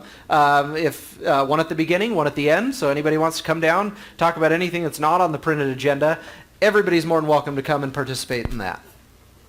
Thank you. Even you, Tom. Hey, Edie here. So, Edie? Is this on? I think so. Let's try. Okay. Can you hear me? Yep, I can hear you. I want to change subjects. Yep. Since the county so graciously provides us with lovely golf courses, is there a profit from that they could pay for those lovely parks that cost a ton of money? Golf courses are enterprise funds, so they operate as a business. You charge. We charge for green fees. You're charged a trail fee if you use one of your carts or if you rent them. The golf courses operate. They sustain themselves. If there is a major project that needs to be done, for instance, one of the courses out in Liberty Lake needs an irrigation fix. That they can't cover that. So that we're actually we used REIT dollars to help pay for major capital costs like that. But the operations they carry their weight. Who sets the fees? The fees are set by the board. So by the what? By the board. They come through a golf advisory committee and then they come to us for final approval. Well, at the risk of getting shot, your fees are too low. What? And we try to be at an affordable level. We try, you know, to be competitive through that way. But honestly, on Edie's point, they are low. People that come here from other parts of the country that we know are absolutely amazed with the quality of our courses and the fees. And even if they just raise them $5, put that $5 into your fund for catastrophic whatevers, you'd be far ahead. Okay. And do it in conjunction with the city, courses, so that they have to hang on to that extra $5. It isn't to be spent that way. It's to be for, I don't know, whatever big project they have coming Irrigation up. systems. Well, we can't force the city to do that. No, but if you could yeah. get together with them, because trust me, the private courses, the one I belong to specifically, puts their rates with yours because they have to compete. Okay. I will bring that idea forth. Don't tell anybody who said it. Okay, I won't tell them it came from you. Josh, what's the status of the two questions? What's the status of the Central City line? And the second question, what's the status of the change to 5 county commissioners? Central City line, right? So we on the STA ballot proposal passed. And so right now STA is utilizing a 1/10 of 1% tax increase. They could go to 2, but they have not yet. They've only done 1/10. But what STA is waiting on is the big chunk of money that comes and helps pay for that as actually coming through a federal grant, which is called the Small Starts Grant. It was not in the president's original budget. It has been in some of the other proposed budgets. Still waiting on the feds to hash it out on whether that's going to come to fruition or not. But all signs kind of point to, I mean, it is a very popular program at the federal level from members. I mean, in all honesty, I mean, it's a pork bill. I mean, essentially. So those are popular at the federal level. I mean, to be we're blunt. asking Trump to cut them all out. So, so it's, in all honesty, I bet it'll get passed and they'll get funding because there's a whole grading scale on who gets funded in what order, and STA is at a level on that scale where if there's funding, they will get funding for it. But they're still waiting for that final approval on if the feds do fund that program. But all signs kind of point to they probably will. Are they still planning on using that unique bus that's not used anywhere else in the world?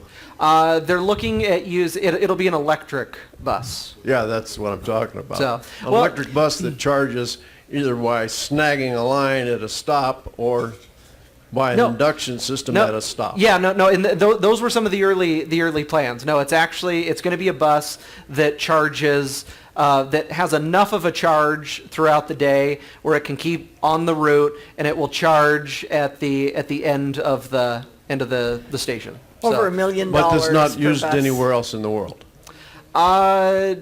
I couldn't say whether it's used anywhere else, but I can tell you that is where the bus technology is going, is battery powered. It's still a very early technology in buses, but when you look at everything from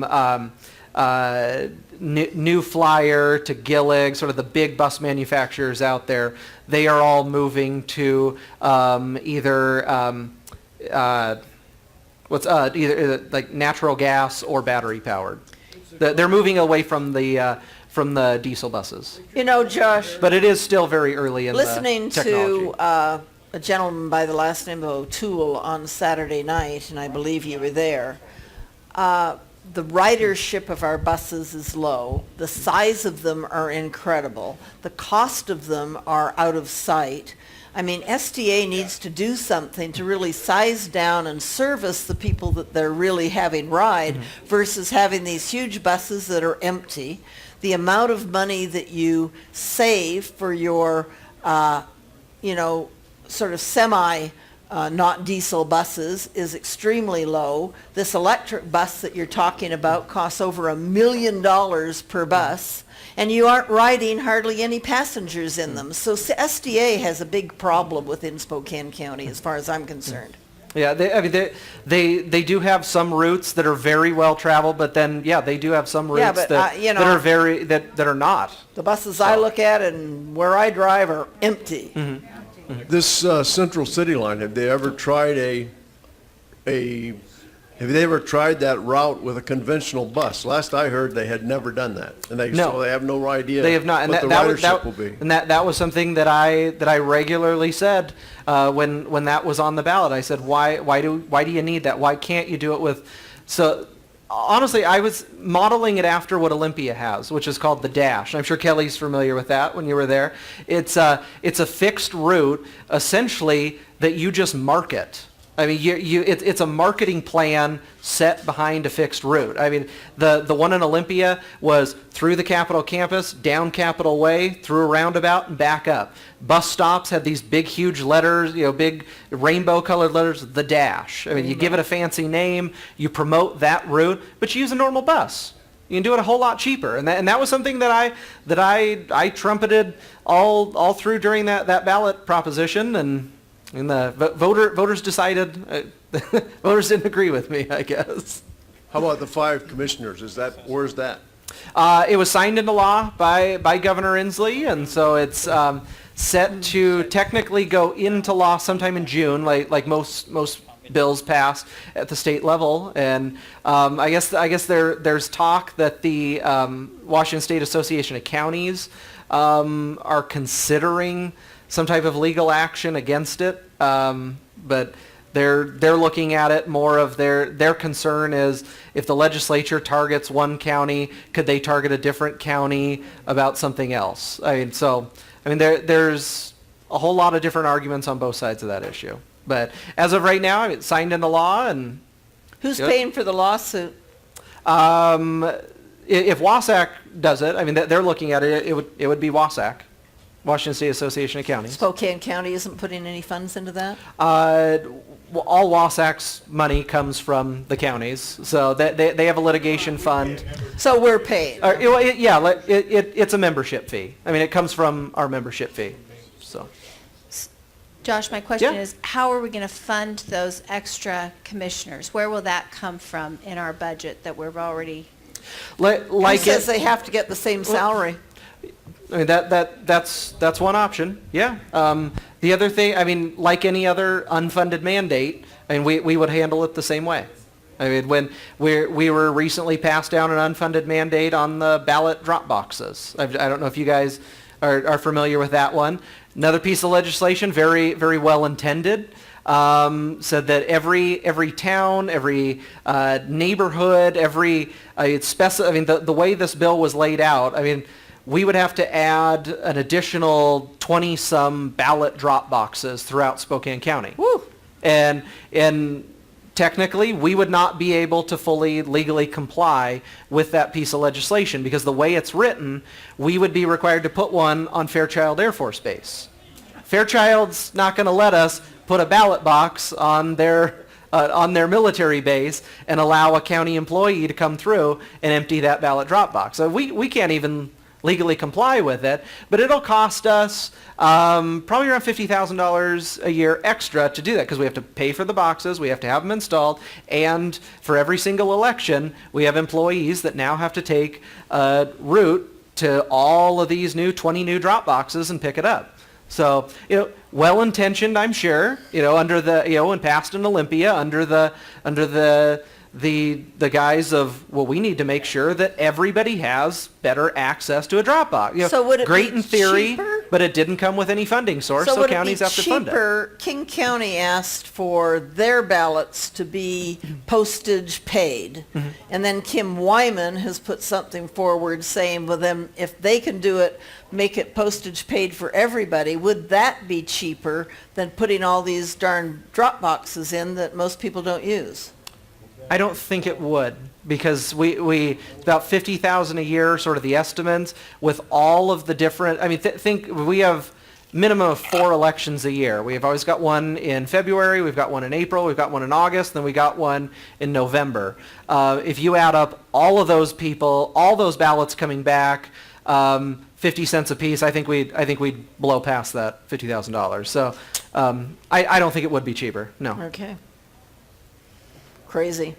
I mean, when I bumped into a person doorbelling who said it was too much work to really, work on a ballot, and it was just, voting was too much work, you're just going, I don't know why we should be worried about this kind of thing. Yeah, voter turnout, I mean, we could have a conversation for hours on that. I mean, look at what the turnout was last November for the municipal races. It was incredibly low. Judge, there's no chance that we can get back balloting locations. What am I trying to say? The voter polling booths. Polling locations. yes. It would have to come from the state. I remember actually watching that vote in the House on TVW, but before I worked for the legislature. But I remember watching that vote because just about every county. I think every county had moved over to mail-in voting except, I want to say Pierce, maybe? Pierce, yeah. I think Pierce was the holdout. And I remember watching the debate on the floor. Every representative from Pierce County, Republican or Democrat, stood up and said, let us keep our polling locations. It works for us. If you guys want to do mail, do it. Let us do this in our county. And then they voted to move them to mail-in. Even when they asked, bipartisan, asking, let us do this. It works for our county. Don't take it from us. The legislature, everybody else knew better, I guess. So it's the legislature. I don't see, it's a state. It's a state law. So no, I don't see that changing anytime soon. No, because it's easier to cheat this way. That's right. There's no cheating. Any other questions? All right. Well, I'll be hanging out after. If you anything Thank private. you.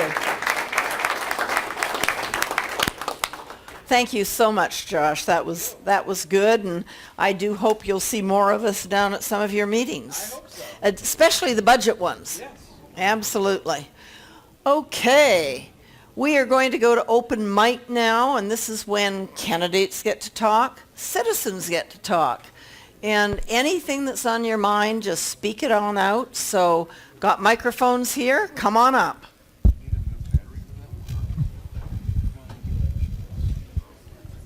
Okay, well, I've got the first brave person here, and this is Dave Lucas, and we acknowledged him a little earlier because we need to make a break in that 3rd District blue pimple that we got.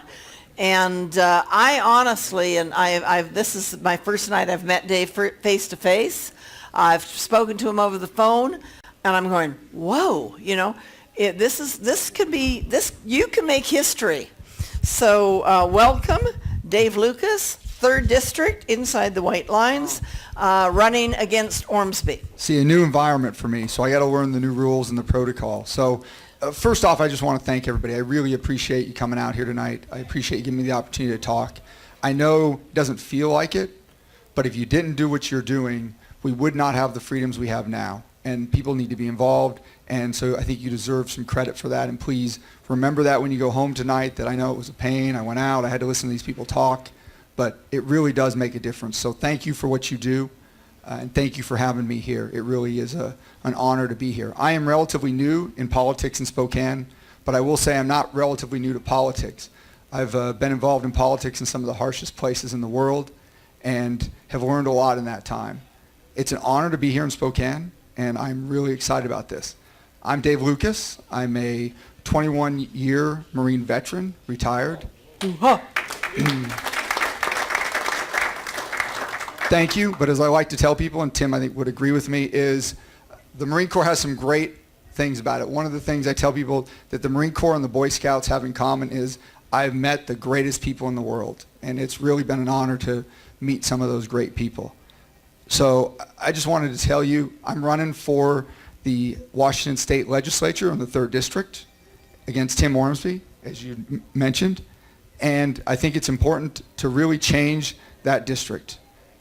When I retired, I came here and really saw Spokane as a really great jewel to raise my 2 young sons, and was very excited to be here. When I retired, I could have gone anywhere in the world I wanted, and that's the great thing about retirement, but that's also one of the problems. You can go anywhere in the world. So it takes a long time to figure out where you want to be. But now that I did and got here and we've gotten situated and we made home here, I'm seeing things go in a direction that I really don't like. And most of you have been here longer than I have. You've seen that problem downtown, and the legislators there just don't represent our values. They've been far too indoctrinated to the west side, and particularly the opponent I'm running against, Tim Ormsby, really values the Seattle values far more than what I would say Eastern Washington values, or even Spokane. And as much as downtown is considered a Democratic region, when you walk around and you talk to the people, they're great people. They're not a bunch of liberal whacks. I mean, there are some, but as a general sense, they are people of great values. And so I really want to represent that. My life has been a life about service to our country. I retired, and the first thing I did when I got here was I got involved in Boy Scouts. I'm an Eagle Scout and really wanted to give back. So I've been heavily involved in that over the last several years. And it's been a real honor to work with some of the greatest young men around and really help to mentor and see them to really be successful and to lead our country and to lead their communities, to become great fathers, great leaders, great men in our community. So it's something I want to get involved in. All of you know Tim Ormsby. There isn't a tax he doesn't like. And if we allow him to go back to Olympia, he's going to try to pass more taxes. And for those of you, I know there's, not everybody here is from town, but one of the priority legislative actions of town was supervised probation in town to try to help with some of the recidivism, try to help mentor some of those folks to find an alternative, avoid going back to crime. City even called out there to talk to him and say, hey, this is our number one legislative priority. Didn't even return the call. So the number one thing of the city, I sit on the neighborhood council, and when basically our neighborhood, when the city council members came to talk about that, you could see the disappointment in everybody's faces that had been talked over the last year of we're going to work on these things to really reduce property crime and vehicle theft in the city. That is certainly not a top 10 list in the nation we want to be known for. And again, that's something that he directly had. In addition, as you know, he's going to go after all of our personal freedoms and rights, whether it's our right to bear arms, whether it's our right to choose what we want for our medical. He's voted against the Conscience Clause. And so all of those things to send him back are going to continue that. Is that my cue to get off? So I do realize I'll keep this short. It's always the last thing being the worst when you're the only thing standing between somebody and going home. So any questions for me? I really do. Again, I thank you for giving me a minute. I appreciate the time. Please get involved. As we talked about, the voter turnout is one of the challenges. Really need to work to motivate the other 62% downtown to vote. When it's 38%, that's just not a lot of people making that decision. So we really need to encourage people to get involved like all you are and have a say, no matter what that say is, but to have a say and be involved and own that at the end of the day. So thank you again. I really appreciate it. Is there any questions before I... Well, what I want to say, Dave, is that, we've got a pretty solid 4th district. Our people may have some challengers, but we know they aren't going to win, so it's just sort of an exercise. And the 6th district, I'm starting to worry about a little bit. We need to pay more attention there. But the 3rd district needs all of our help. And so just because you live in the 4th, or you live in the 6th, or you live in the 7th, this man needs 1,000% of your help. If we can crack the 3rd, if we can send a representative to Olympia as a Republican, and we get a couple other counties doing, districts doing the same thing, we have the majority, guys. This man stands for the majority in Olympia for Republicans. And I help your own districts, but help him more. Thank you. Yeah, I appreciate that.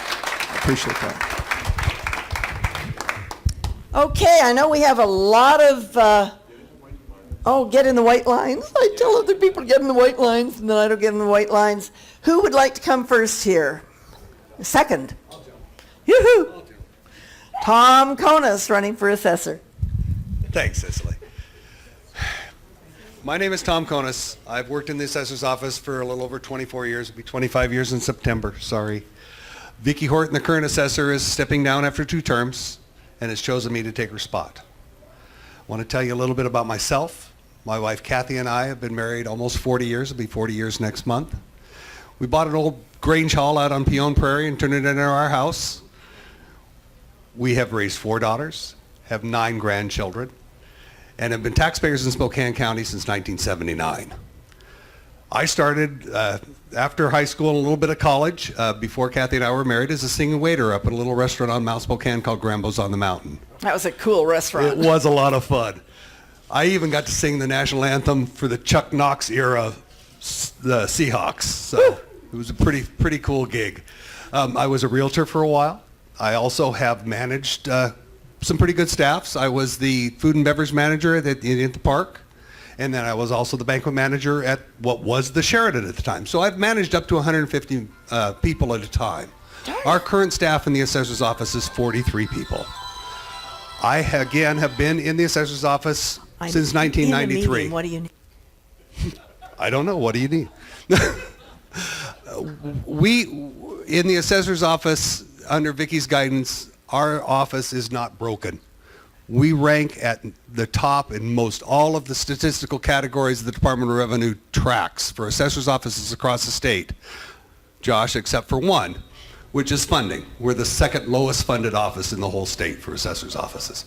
We have a 96% ratio last year on our sales. We are doing a fantastic job. We can do more. I think, Josh, we can even find a little bit of room in there to do some cuts. In addition to, most of you know us from the little card you get once a year that talks about our assessed value. We do some other things there too, though. We're in charge of all the segregations. If you buy a piece of property and want to cut it up into 4 different parcels and sell them off, you have to come see us first. If you need to take out an exemption on your open space property, or if you have an existing one on farm and ag land or timberland and stuff, that's stuff we do. If you're a senior over 62 and you make less than $40,000, or if you're disabled and make the similar amount, we have a program that helps with that. It's a very labor-intensive program, but I think there's some room in there that we can maybe streamline that just a little bit. I'd really like to work on that. Again, my name is Tom Konis. I have the experience from day one. I know every aspect of our office, and I know I can do the job for you. Please vote for me. Thank you. So stay there. Okay. Are there any questions for me? Well, I definitely have a question because Yes, ma'am. I've been told that, Tom, you've been there so long that, can you really evaluate the office and see what can be done to upgrade it, to change it, to give it a different approach, a fresh face? I've worked for 4 different assessors. Believe me, I know what works and what doesn't. I know what has been done for years. We've got some great people down there that are really much smarter and more technical savvy than me that have been coming to me for the last 3 years. We need to move some technology into the 21st century. And there's some stuff out there on the horizon that really looks like it's going to help cut down, work on our efficiency, and I think we really can move this thing forward. What kind of changes can you see? We've got we're trying to work on a tablet-based system where we can get out and take our pictures right in the field, work on all of our stuff. We'll keep our appraisers out in the field more, less time sitting in front of their computers in the office. We need to be out in the public. You really don't know as an appraiser what's going on in your areas unless you're out there. You can't learn that from an aerial photograph. You have to be out there. We should be able to upload our pictures right away and get them out into our public system so that you can see them right away. We also, that way, would be able to change the condition grades if there was a condition problem. Most of the time, we look at 1/6 of the county every year. We're required by the state to physically inspect 1/6 of the county every year. We then statistically update the remaining 5/6. But if we're out there a little bit more, we can do a better job. We can get things a lot more fine-tuned. What kind of educational enhancements do you have to do to keep your assessor standings and that type of thing? I've taken so many hundreds of hours of classes, but we are required to do 30 hours of class, 15 hours of class time every 2 years. Our license is not from the Department of Licensing like a fee appraiser's is. Ours is through the Department of Revenue, and it's called a certified appraiser's license. But we do lots of individual training, and we do a lot of group training just amongst ourselves. Any other questions? Okay. Thank you very Tom. much.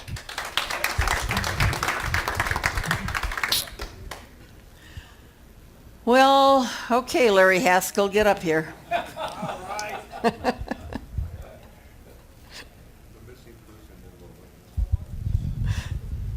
I have conveniently located myself in the correct area. Yes. So Tim Fitzgerald and I ran for our separate offices 4 years ago. So we decided tonight for your entertainment, he's going to do my speech and I'm going to do his because we heard him so much that he could give mine and I could give his. So yes, for those of you that don't know me, and I know it's a minority here, my name is Larry Haskell. I am your current county prosecuting attorney.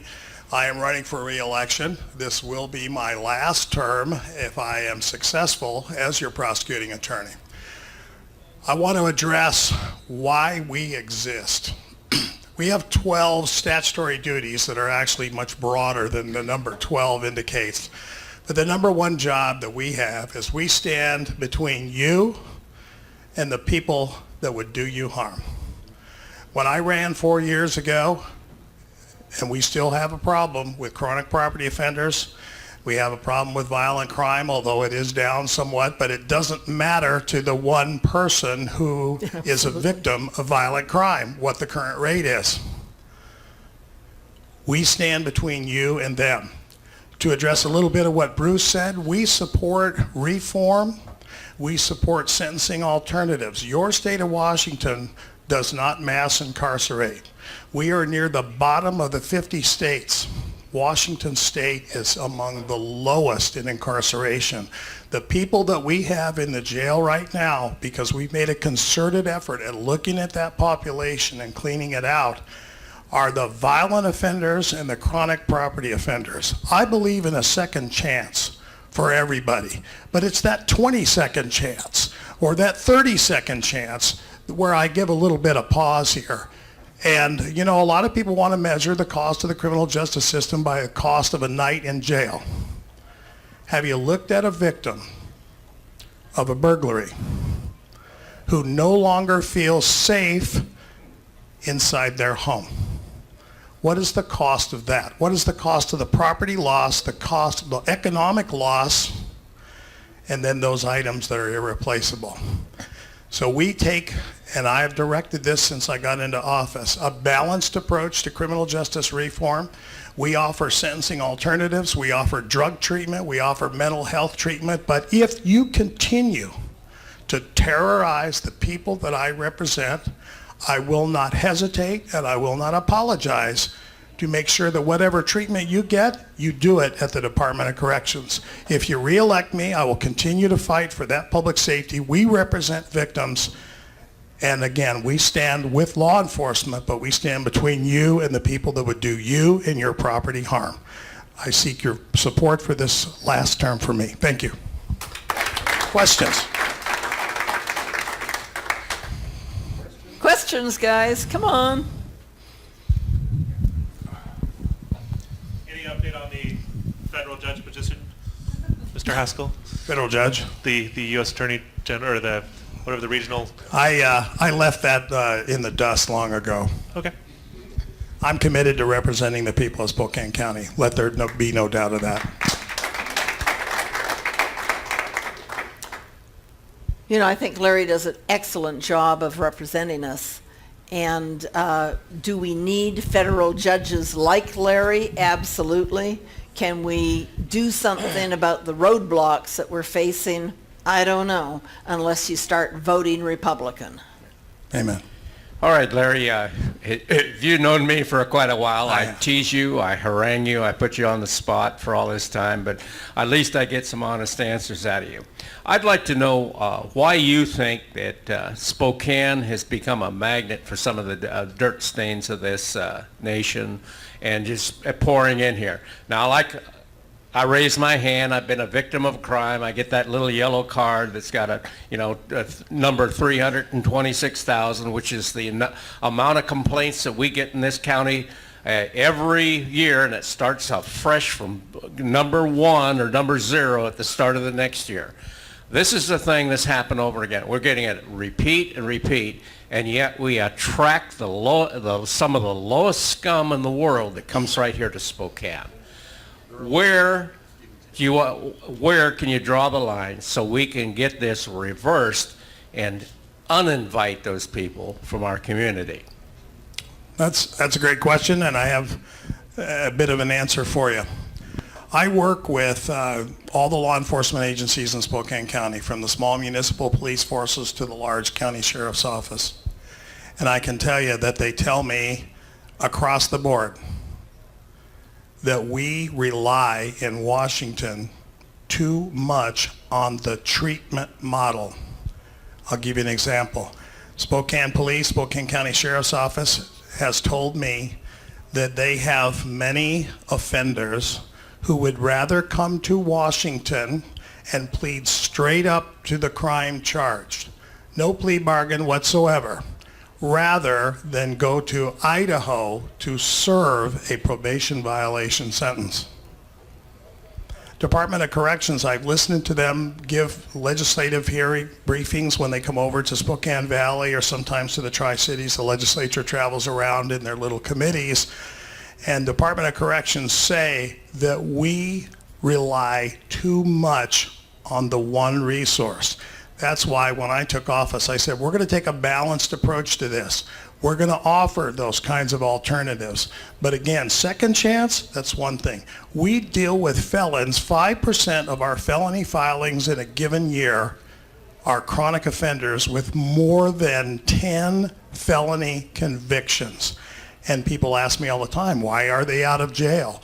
And it's because Washington has such a low sentencing scheme for property offenders, and they get 1/3 off for good time, and they're back on the street. And by the way, I did support that property supervision bill that Dave was talking about as well. It's got to be meaningful supervision, though, not this check-in with a phone call kind of stuff. That's not going to change anybody's behavior. But Washington needs to use more of the tools that the legislature gives it, and I'm making sure that we're doing that here in our county. Great, thank you. Any more? Okay, you're off the hook. Thanks so much. Okay, we have, did Rob leave? What a guy. Sheesh. He's coming back? Okay. Oh, he's the... Come on, Tim. I'll drink his beer if he doesn't come back.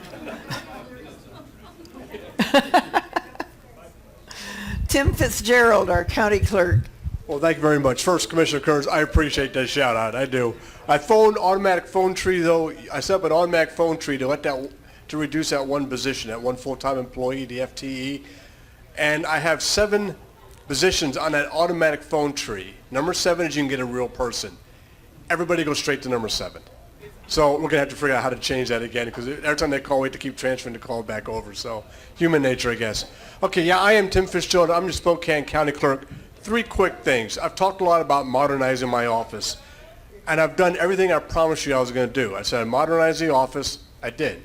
I told you I would digitize 238,000, legal records, and then start eliminating records to eliminate storage fees and costs.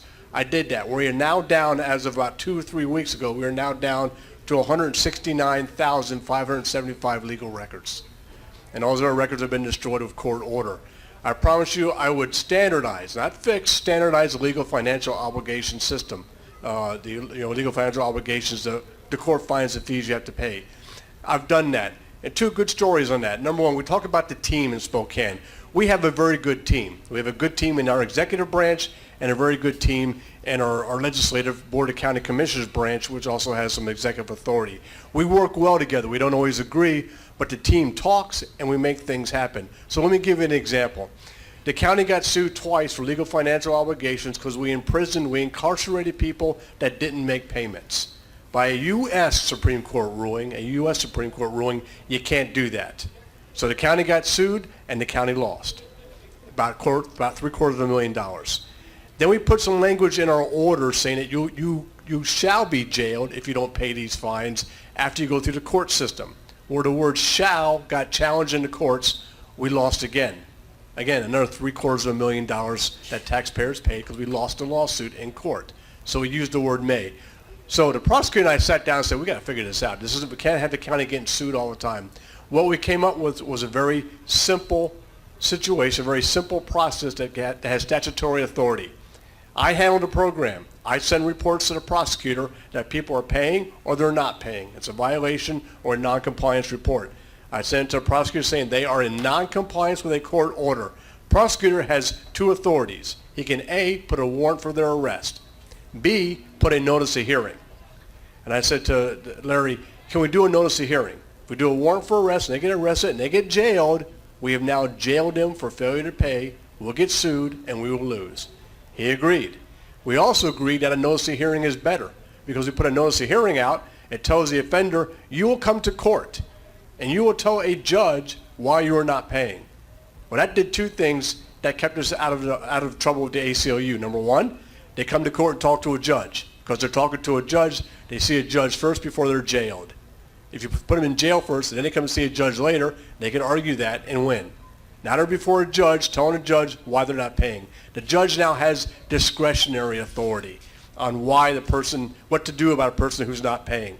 Larry and I worked that deal out January of 2015, and since then, folks that aren't paying their fines are coming to the courts and having to explain to a judge why they're not paying. We're now collecting more money than ever back because they owe it to us.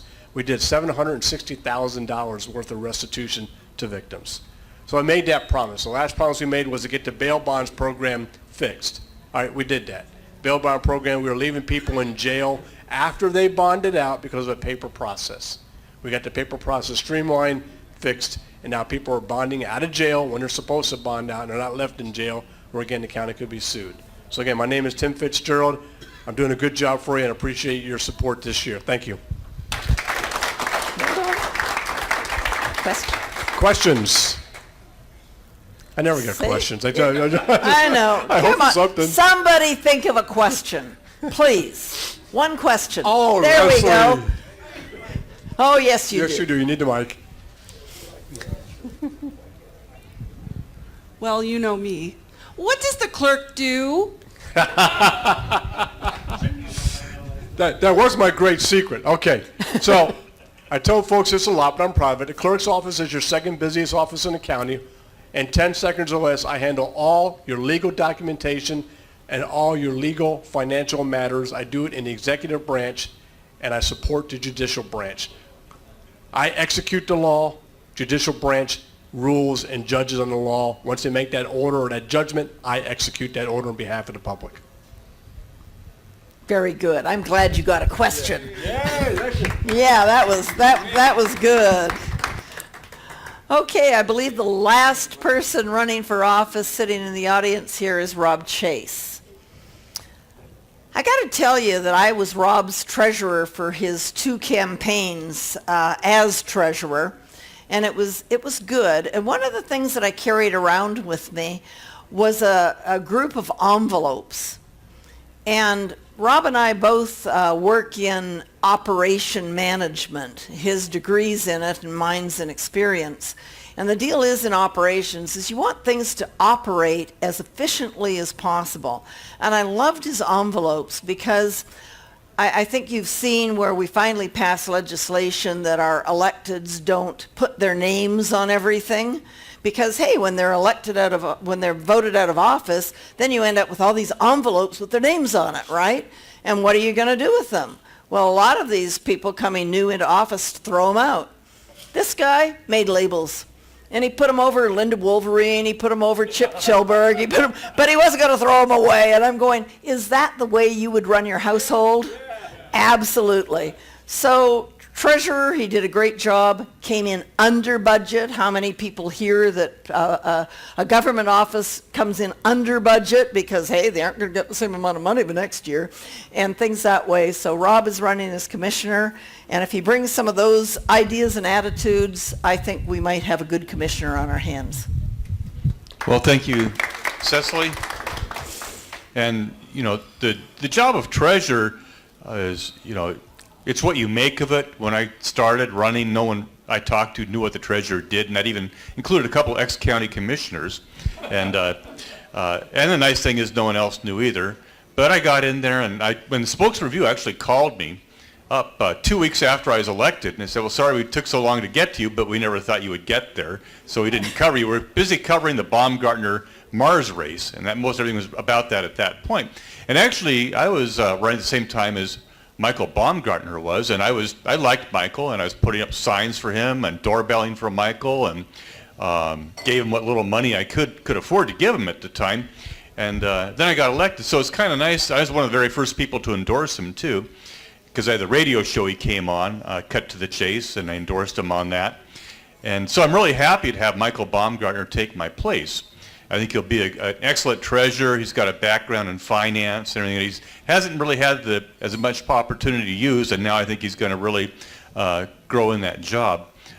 So I think everything worked out with the movement up. You know, Jeff Holey going up to one step to Senate now, and then Jenny Graham taking his place, and Mike Volz being able to stay where he's at. So I think the 6th district looks pretty good. One thing I kind of brought into, I'm not your conventional treasurer.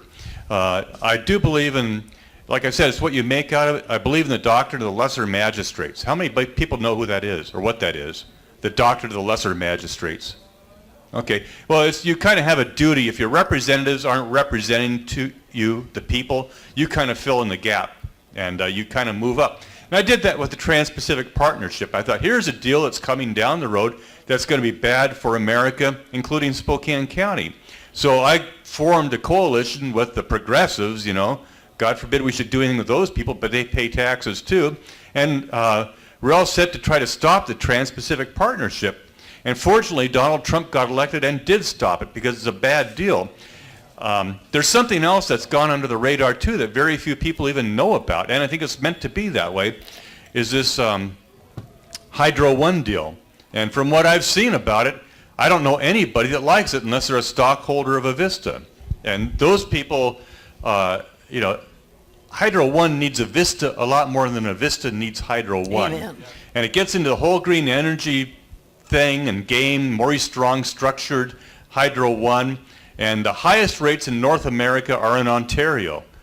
For instance, we pay 8 cents a kilowatt hour, and in Ontario, they're paying up to 30 cents a kilowatt hour. That's where Hydro One is from. Yeah, that's where Hydro One is from, and they're being disconnected. People can't afford it. So say you pay $100 a month in your electric bill, you could be paying $400 a month here just a few years down the road. And if we're really caring about the people of Spokane trying to cut taxes, which we should do wherever we could, we also have to watch out for other avenues that these quasi-government things are happening. And then one of the reasons I didn't like the Trans-Pacific Partnership was they had foreign tribunals, we would lose sovereignty, and we'd be subject to foreigners raising our taxes, making our decisions for it. The same thing, we're going to have foreign entities setting our rates, our electrical rates in the future. And the reason is, one thing I found out too, hydroelectricity is not considered a renewable resource in the state of Washington. Isn't that crazy? I mean, I learned in first grade, I remember looking at the water cycle, you know, raining in the mountains, going down to the, you know, snowing back. And so that's how it is renewable. But the reason that Washington State, in their wisdom, you know, the legislature, the governor said it's not renewable is so they could build more windmills to fill in those mandates for green energy. And that's why, partly why I keep calling it Euro One, Hydro One wants to take over our green energy is because they have a deficit up there. They're 58% nuclear power. Canada has joined the Paris Climate Accord type thing, and so they're into carbon credit trades. So they need to have Avista in order to satisfy some of the carbon transfers, and that's what it's really about. So it has nothing to do with providing us better service. It has to do with Hydro One being able to comply with the foreign restrictions on carbon exchanges is really what it is. Yeah. So, but you know, very few people know about it. And I thought, well, that's somewhere down the road. I'll go to the hearings and, you know, try to testify like Tom Horn did. And it's could be a done deal by August 18th. And we don't have that kind of time. So I'm trying to, you know, behind the scenes and maybe even starting this ad hoc committee and group that I've been trying to push, you know, we're starting to find out more about it. And it's not really good news. There's almost no transparency. Canada doesn't have to tell to tell us who the ownership of the other 51% is. And it could be China, for who anybody knows, you know. And what could go on down the road? You know, when Washington Water Power is a local utility, people were worried about Avista taking over. And you talk to the people that actually worked at Avista, or back in those days, it was not a good thing for them to, you know, become a regional area. But its best, local things are usually best. That's why I like local government controlling things. And these big international deals, I think the higher it goes, the more corrupt it goes. Just look at what Trump has to deal with, you know. It's a swamp. I mean, not that there isn't a local swamp. There is kind of, but not at that level. Yeah, it's a lot shallower swamp. So I'm really worried about this deal, and so I've been kind of using my contacts and everything to try to do what I can, possibly maybe getting an injunction, or maybe getting someone to talk to Trump and having us stay for at least 18 months until we really figure out what's going on here. So that's kind of what I wanted to talk about, that we really need to find out more about this thing, because here we're looking, you know, it's kind of like straining gnats and swallowing camels. A lot of things with these big things are happening. I don't think it's any coincidence that this is happening during the election season, and we're all looking at elections, and meanwhile in the background this thing is going with hardly any transparency at all. Thank you. Questions? Questions? Yeah, questions. Go ahead, Tom. Yes, make a statement then. Kind of a point of information. Nobody's stupid as all of us. In 2006, we passed Initiative 937 by 52%. That's where we got hydro is not a renewable. Oh, I was wondering where that came from. I missed it, you know. Yeah. We did it. Mm-hmm. So anyhow. Now you got to read was that an initiative? Yeah, you got to read those initiatives. What year? 2005? 2006. 2006? 937. Initiative 937. Mm-hmm. Okay. We have Mr. Ryan. One thing about it, the legislature has been really on the toes and countermanding our initiative for the 2/3 to raising taxes and such, and changing our $30 license fee. But they just don't seem to be able to get around to decide that hydropower is a renewable resource. Well, it works for half the legislature that it isn't, because they love the green things, and it's a very lucrative business to build this stuff that nobody really needs, and adds waste rather than value. It's all about money laundering. Mm-hmm. Yeah, go ahead, John. I forget what year this was. Not too long ago, I went to a meeting at Center Place where Avista and Inland Power were presenting, and it was supposed to be on smart meters. And I was all geared up for that, all 52 patents. But anyway, I show up, and everybody was all hot on that, and they sensed it, so they switched the whole topic of the meeting. And it turned to hydropower. And what they discussed there was just really crazy. They said they'd already passed laws, and I've wrote to Kathy about this a few times, and I never got a reply, which bugged me. But they had said that in the laws that they passed, it was the ecology laws would not allow them to be able to dredge these rivers anymore in front of the dam. So the end date for these was 2030. That these dams would not even produce any more hydropower because they would be full of silt. Yeah, that's just crazy. But that's what that's what the meeting turned out to be talking about. Mm-hmm. Well, it's funny because we had hearings from the Utilities and Transportation Commissions had hearings, and it's about 80 progressives and about 5 of us that are testifying against Hydro One, but they're testifying. They're all worried about coal strip in Billings, Montana. We need to shut down this coal plant because of this dangerous CO2. So I always ask them, how much CO2 do we actually have? And you know what I get? A blank stare. They don't know. Does anybody in this room know how much CO2 is in the atmosphere? John or Tom? 400 parts per million. Okay, 0.04% of the atmosphere is CO2, and of that, 3% is man-made. So if you were to say the atmosphere is 100 miles thick, It's only the last 68 feet that's CO2, and that's good for us. CO2 is our friend. You can't grow trees and vegetables and everything without CO2, so and they'd never really have it. Well, the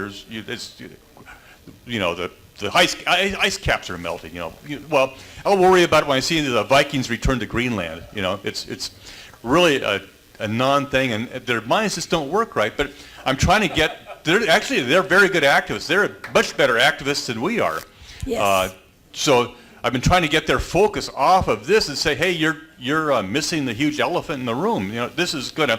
The people from SNAP were testifying. Yeah, we're for this deal, and yet they're trying to keep old people in their homes because they can't afford the big electrical rates. And even now, so if they triple or quadruple, what are they going to do then? It just doesn't make any sense. A lot of times this whole political scene doesn't make a lot of sense, especially, I could go thing after thing, but I better, is there any more questions?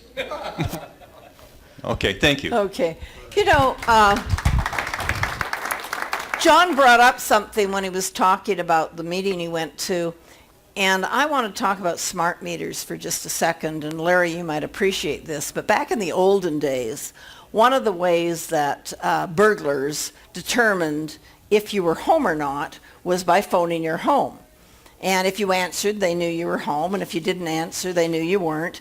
And that would continue. So you'd get a lot of phone calls where you would just be nothing and hang-ups. But back then, we didn't have caller ID. So you had no idea who was basically casing your house. I live out in the country, and I actually was robbed 3 times. I had a pretty darn consistent schedule. And they were able to figure out what my consistent schedule was, and it was pretty easy pickings. Smart meters will give robbers and burglars the very same access because they will be able to hack into the information, and they will see when you are using your electricity, when you aren't, when you're active, when you aren't. When you aren't, guys, is when you're not home, and that's when they're going to hit you, and there's not a lot you can do about it. So you need to be careful about smart. Hydro One, they're really the smart meters. Well, a Vista's in, it's just, I get where they're going, I get a lot of it, but I also know that back in the olden days we used the telephone. Now we'll be using your usage, your activity in your homes to determine who's there and who's not. Just another tool for the bad guys. So I just wanted to toss that out because, as I understand it, there's not a whole heck of a lot that we can even do about smart meters. Jackie, yeah, please. This is open mic time. Okay. I'm not running for office, so I... No, this is open mic time. Okay. Is it on? Let me see. On. Got it? Hello? Okay. I'm Jacqueline Gallion. I'm a long lifetime resident of Spokane County. I have 8 children. I'm sure many of you here know who I am. I am also a strong advocate for parental rights and informed consent when it comes to medical practices, including vaccinations. I am with Informed Choice Washington. We are a group in the state that advocates for vaccine safety and informed consent. We are not pro or anti-vaccine. We just believe that people should have the choice of what is injected or not injected into our bodies and into our children's bodies. Coming this June 3rd, we are having some incredible speakers come to speak on the aluminum adjuvants that are used in vaccines. You should care about this because not only is the pediatric schedule continuously rising for our kids, but there's also a very strong adult schedule that they are going to be pushing to mandate cradle to grave. So June 3rd from 2 to 5, it is a Sunday, but it's right in between. It's the day after Lincoln Day, guys, that you're all going to. Yeah. So please come to this. It is a free event. It's at Spokane Covenant Church up on the north side. It's called Pediatric Dosing and Aluminum. Some really incredible doctors that are going to be speaking and sharing this information. So if you have any questions, it's from 2 to 5 on Sunday, June 3rd. You can also find the information at informedchoicewashington.com or our Facebook page, Informed Choice Washington. So. Thank you. And you know, I've got to tell you, I have a granddaughter who's 9 now. And when she first got going to the pediatrician and they were doing all these vaccination things, I started looking them up. And I'm going, oh my gosh. Now, fortunately, my daughter had a pediatrician that didn't think that she should provide all these vaccinations that are recommended. But when you look at them, I mean, these poor little teeny weeny children that are 10 pounds, and they're wanting to inject them for something called rotavirus, which is a diarrhea kind of condition in Africa, and a ton of other kinds of vaccinations that they're wanting to plug into these kids when they're tiny, when they really don't have the ability to handle basically the poisons that are being put in their body. It's pretty scary. So as a parent, I would definitely suggest that you watch what you're, I don't disagree with vaccinations. I just disagree with a tremendous amount of vaccination being injected into a very small child all at once. I think it probably is one of the problems that we're having, but that's my opinion, and I'm not a medical person. So anyway, thank you guys. This is our 100th month. Can you believe that? And we do ask for contributions. We don't have a lot of expenses, but we have some. And if we have more money than we need, then we use it for something good. So we have little donation cans around. And I just appreciate y'all being here. I absolutely appreciate Josh being here, learning a little bit more about the county, and really encourage all of you to take part in the budget process this year. I think it's important. And absolutely, we are going to get the vote out. So this means that all of you are going to be called on to do something, but we are going to talk to neighbors. We're going to talk to people. We're just going to do it. We are going to show that Spokane County can vote above 40% and that we can keep our Republican candidates and put new ones into office. So thanks so much. Good night.